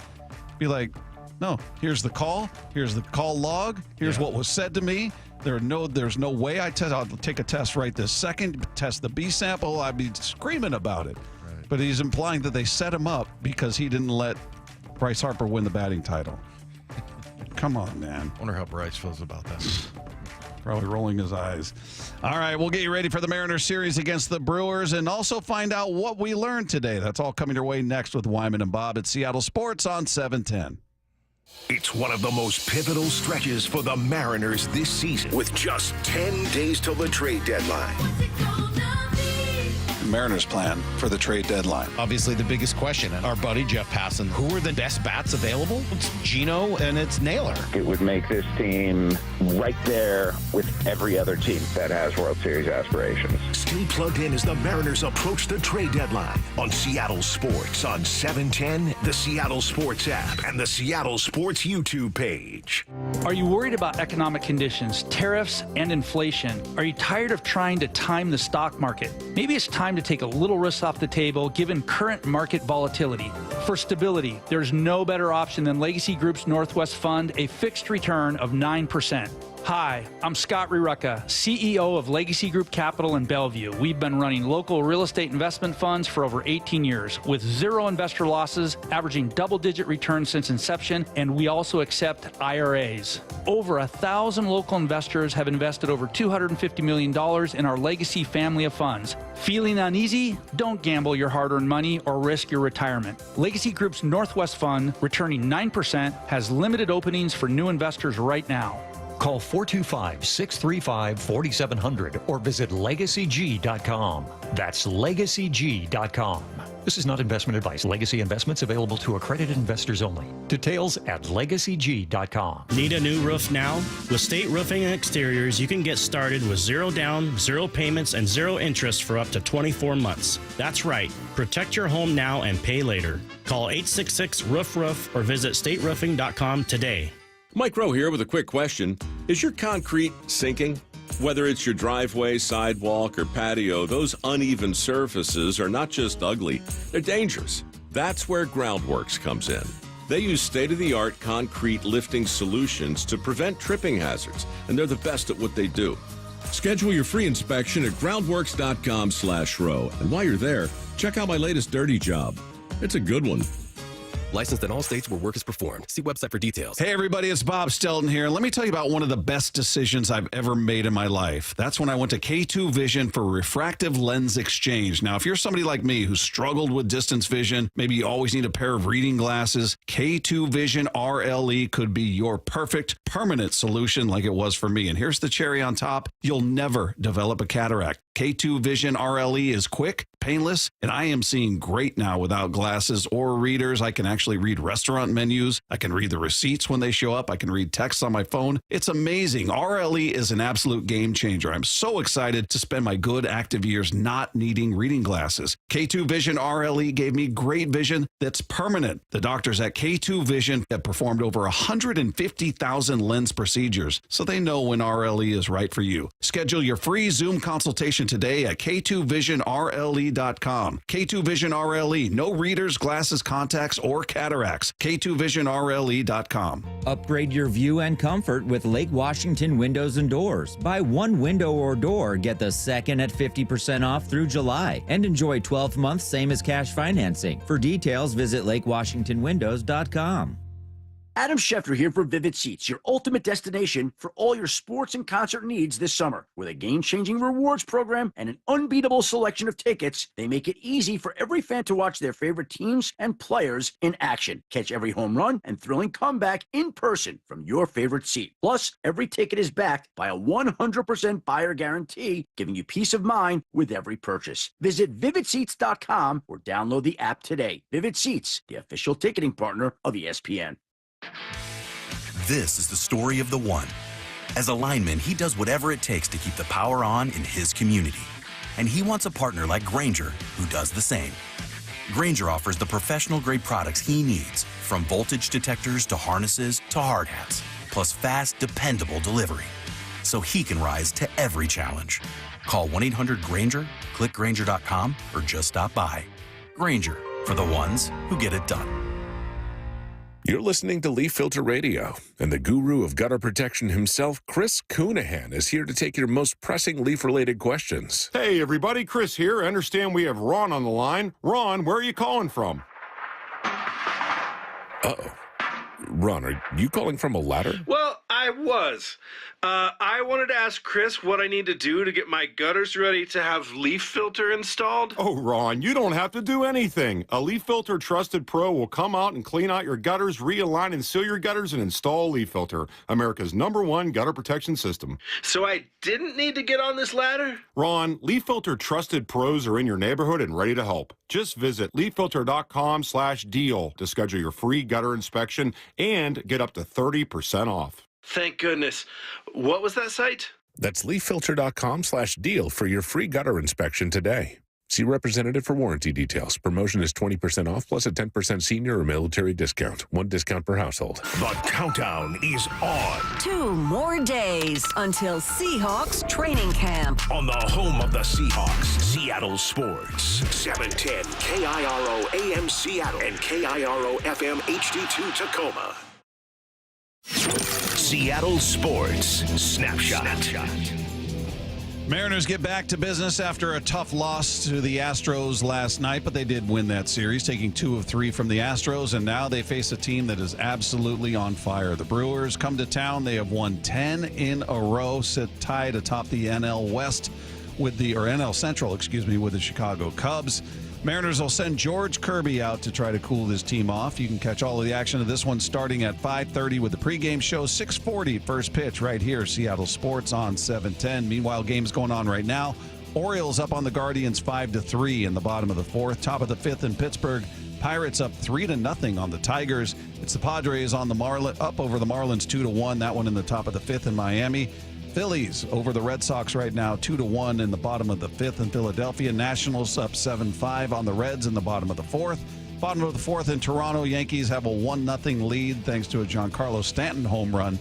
It is 1-0 there. 4-0 Angels up on the Mets, headed to the bottom of the 3rd.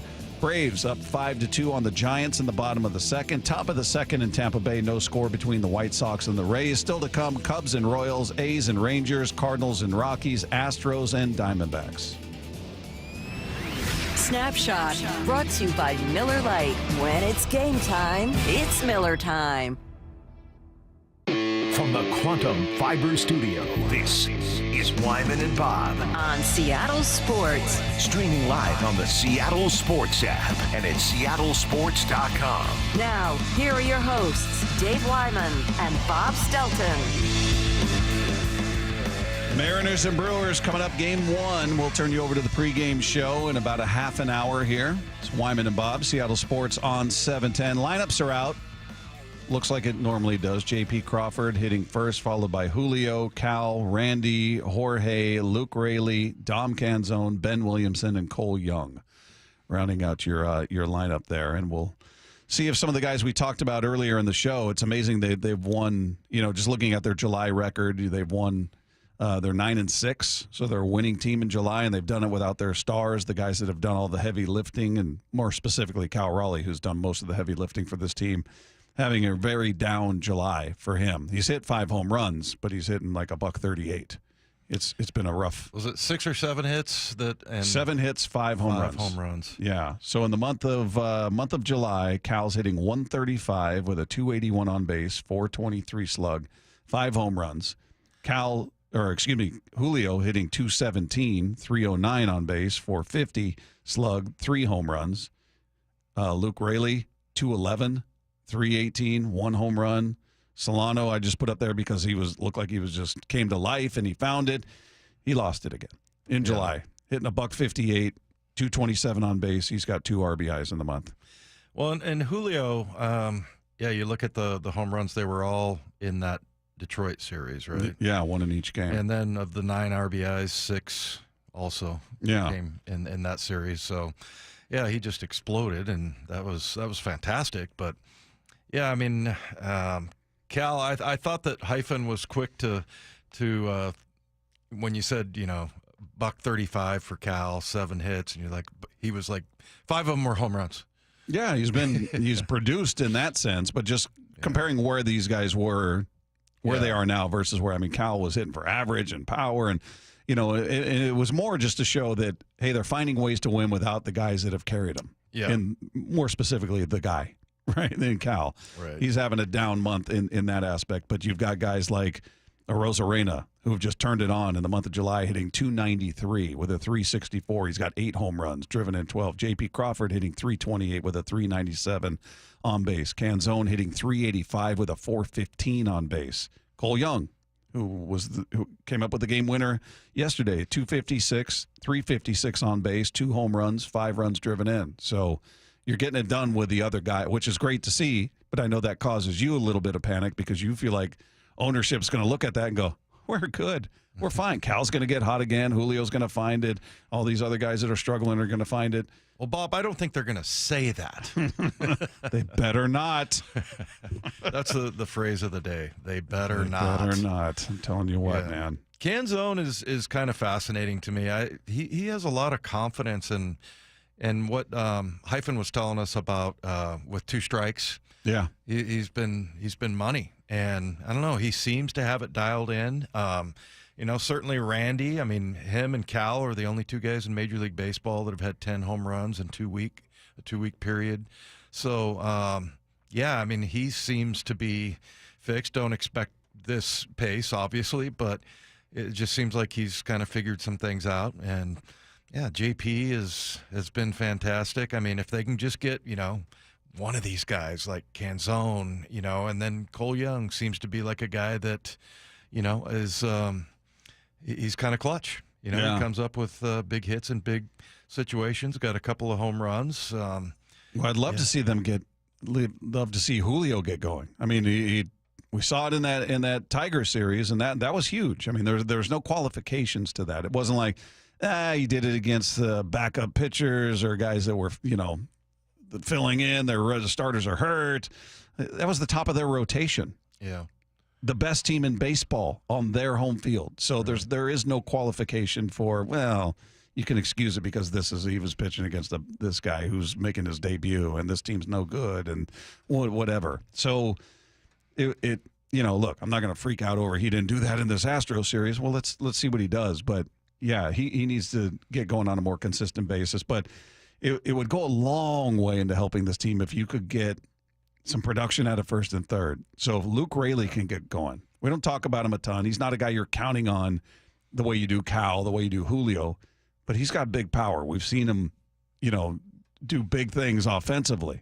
Yeah, the last month of the year last year. Yeah. He was fantastic. He needs to find it, get that going. That could go a long way, especially if the Mariners are unable to make a deal for a first baseman or a third baseman, and if he starts to get hot, that's going to, maybe calm the storm a little bit.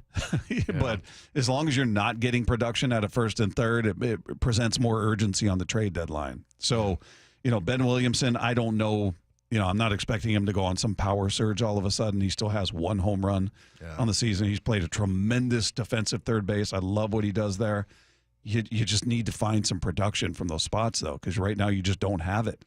Did he get an error yesterday for the one that ate him up? I'm trying to remember. I don't think so. I don't think he did. Go back either. and look. I know JP. I think he had 2 that ate him up, didn't he? He had 2 that were hit at him really hard.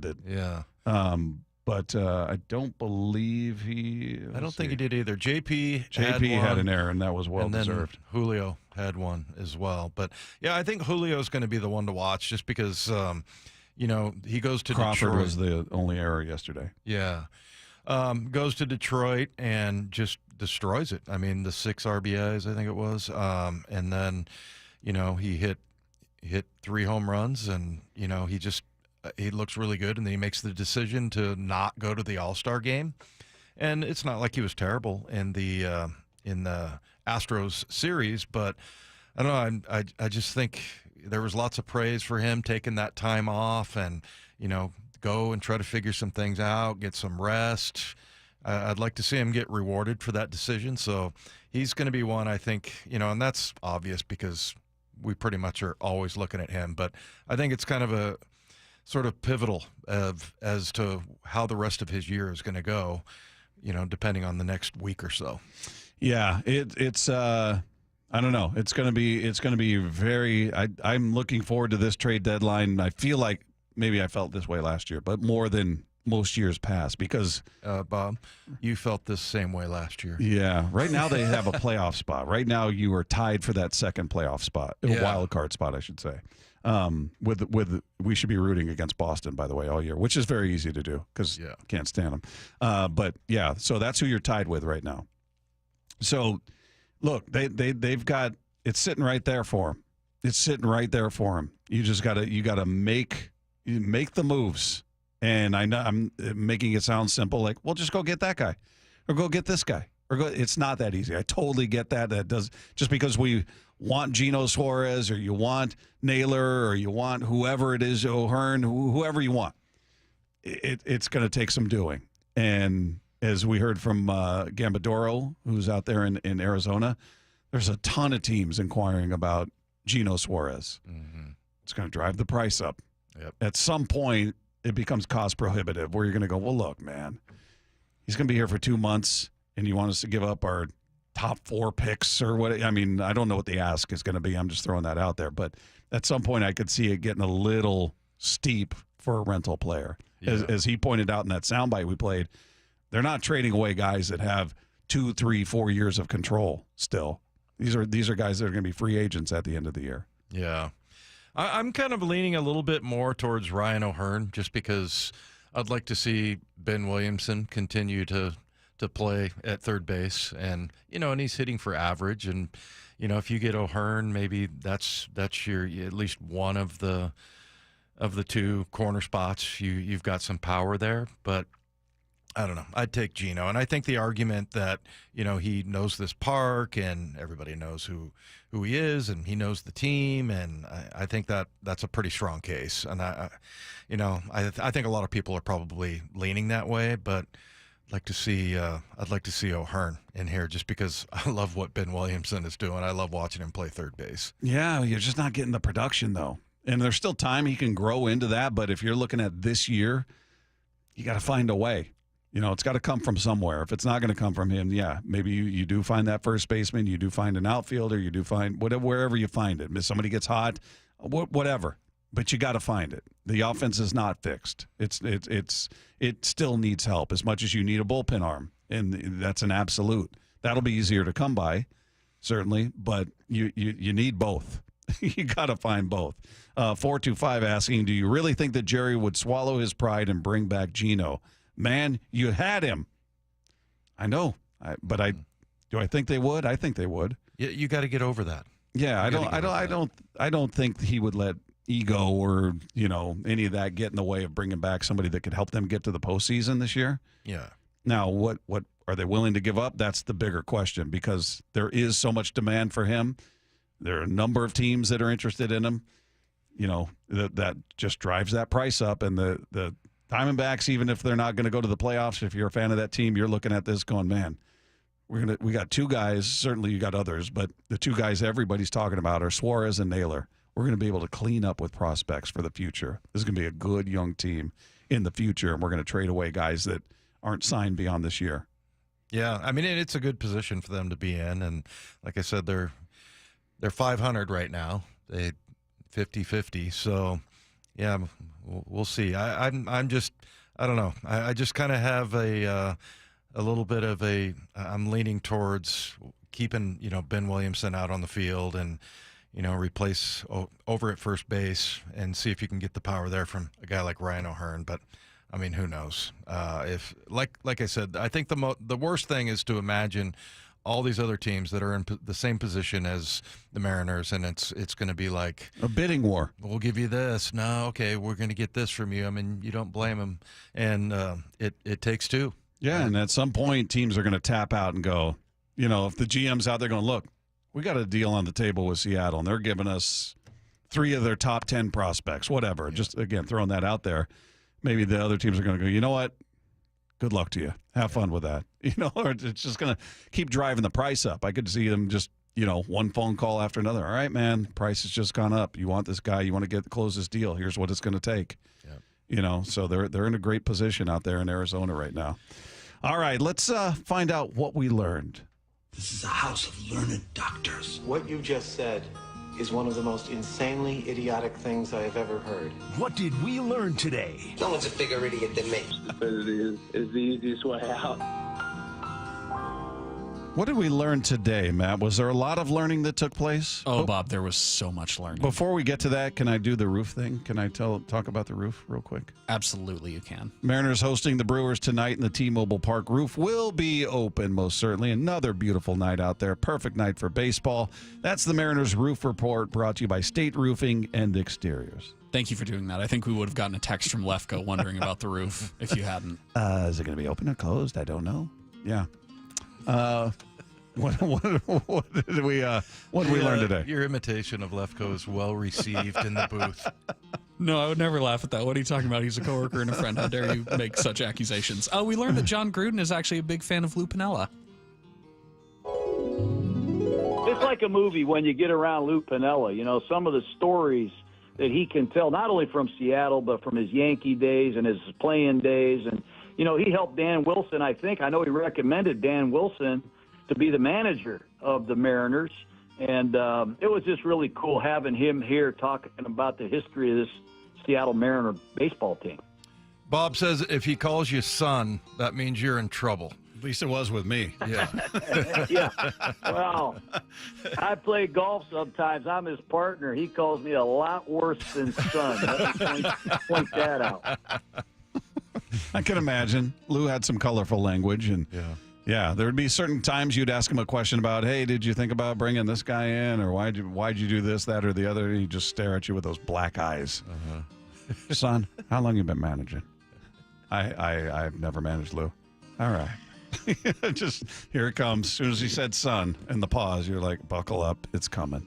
I got a chance to talk to him one time. I was with some group, like a special group, and it was like he was sitting in his office, like you said he always does, and we all got to go in there and talk to him before the game, and he was just very, like, I'm sure he'd put all his work in and everything, and it was like just the time calm before the storm, and he was just really nice guy. And I remember we walked out, I think I was the only guy there that looked like maybe he was an athlete.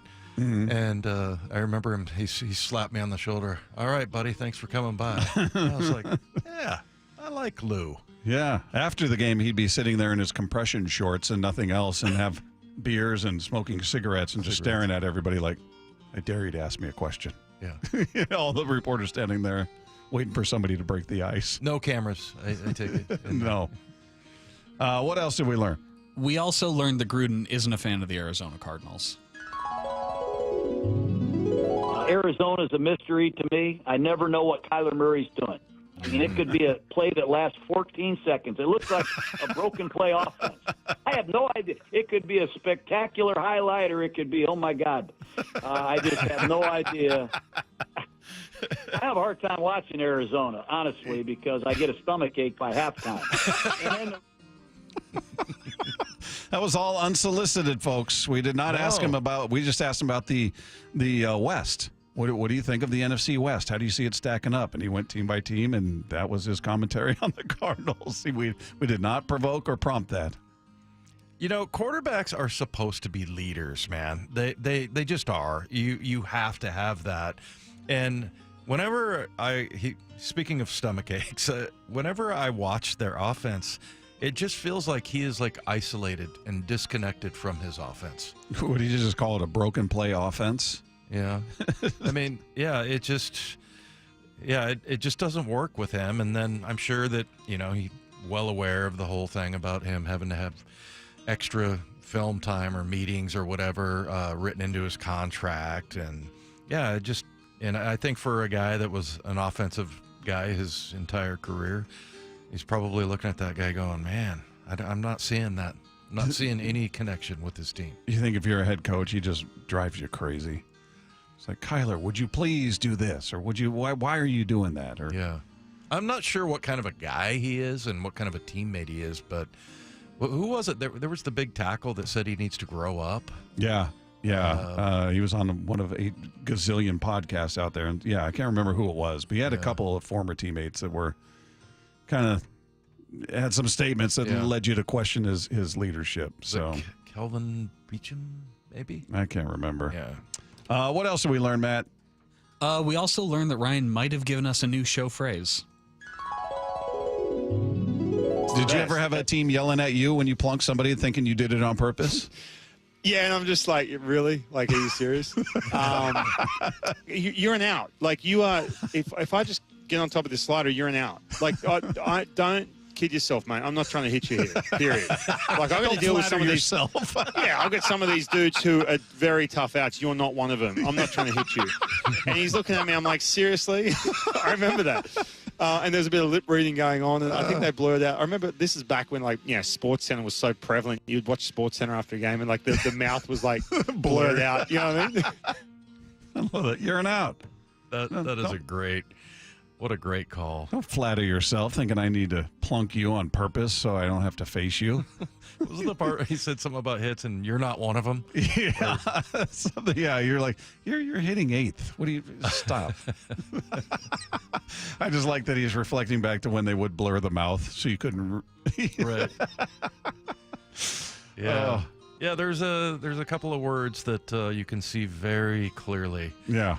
The other day I so loved this about it was Mitch Garver, and he took one of those ridiculous like foul tips or whatever that got the inner thigh or whatever, and you can see him get up and go, What a big boy falls into the net. Oh, they cut it off. Wrigley Field, there was a home run. There's that little net there that's at the top of the thing, and the guy was reaching over and fell into it. Yeah.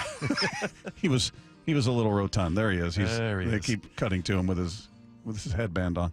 Anyway, to finish the story really quick, Mitch Garver, you could clearly see that he said the magic word, and I was like, "That's what I do when I get hurt." Yeah, get mad. Just shout it out. Yeah, oh yeah. The language gets colorful. A lot of anger with pain. Did we learn anything else? I think that's all the learning that we did today. Yeah, we can't take any more. Yeah, I kept pointing at the screen. So Dave, here you go. There you go. Look at him, big boy in the net. Oh man. They kept cutting it off every time I'd point to the screen for Dave to see this at Wrigley Field. Somebody reaching over for the ball in the net and fell in there. And they keep cutting to him now in the stands. Oh, it was quite a look. But yeah, I'm guessing they're having some fun at his expense. Yeah, I'm sure every one of his buddies is texting him right now. They should talk to him about that haircut, too. That's not working either. All right. You got the Mariners. You got the Brewers. Game 1 of a series that's going to be really, really interesting to watch. George Kirby on the Hill. Want to thank our guests today, Ryan Roland Smith and John Gruden, for joining us on the program. If you missed any of that, head to the podcast page at seattlesports.com. Click the podcast tab. Scroll down to our picture. Click on that, and it'll be right there waiting for you. Really good stuff. Check it out. We're going to talk to you tomorrow right here with Wyman and Bob, Seattle Sports on 710. It's one of the most pivotal stretches for the Mariners this season, with just 10 days till the trade deadline. Mariners plan for the trade deadline. Obviously, the biggest question, and our buddy Jeff Passan, who are the best bats available? It's Gino and it's Naylor. It would make this team right there with every other team that has World Series aspirations. Stay plugged in as the Mariners approach the trade deadline on Seattle Sports on 710, the Seattle Sports app, and the Seattle Sports YouTube page. Celebrate 40 years of The Bite. The Bite of Seattle returns to Seattle Center, July 25th to 27th. Over 300 food and retail vendors, plus games and live music. Admission is free. Enjoy a Seattle summer tradition at The Bite of Seattle with delectable multicultural cuisine, live entertainment, and fun for everyone. Enjoy a Friday night screening of Pixar's Ratatouille at the Mural. Taking over Seattle Center July 25th to 27th. Come to The Bite, biteofseattle.com. Now is the time. We talk about it year-round, but roofing season really is upon us. It's Mike Salk here. So what makes it roofing season?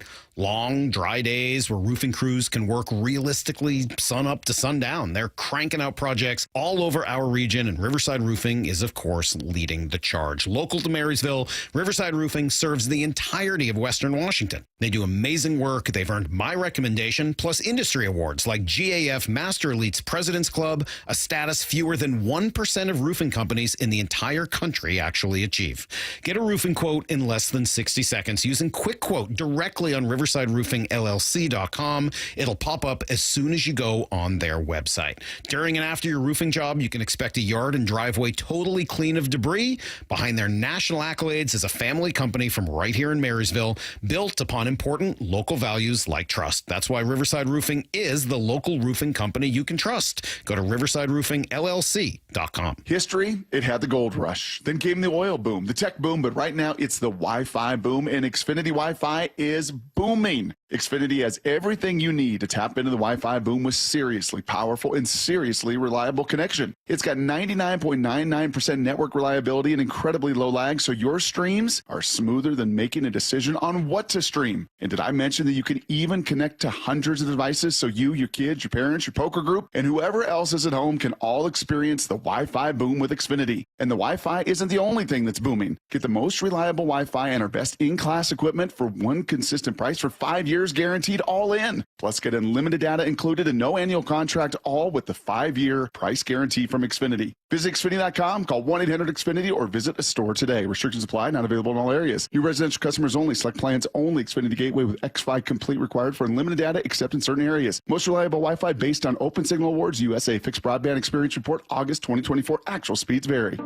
At Fisher Investments, we may seem like other money managers, but we're different. What makes you so different than the rest of us? We ensure clients receive unparalleled service at every step of the relationship. Tell me more.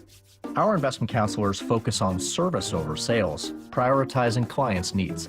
How do you make money? We don't sell any commission-based products. We have a simple management fee based on the value of our client's portfolio.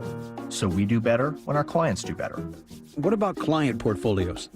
We get to know each client, their finances, family, health, lifestyle, and more, and then we tailor a portfolio based on their specific goals and needs. Your clients really come first then, huh? Yes, we make them a top priority. Our goal is helping them achieve a comfortable retirement. Wow, maybe we are different. At Fisher Investments, we're clearly different. Learn more at FisherInvestments.com. Investing in securities involves the risk of loss. The home of the Mariners, Seattle Sports. Cal swinging a drive, deep to right field. Every pitch of every Mariners game is on the Seattle Sports app. When it comes to the security of your business, doubts can creep in about who you're trusting to protect it. Are they a reliable service? How will I know if something happens? Are they keeping everyone safe? At Bay Alarm, we got you.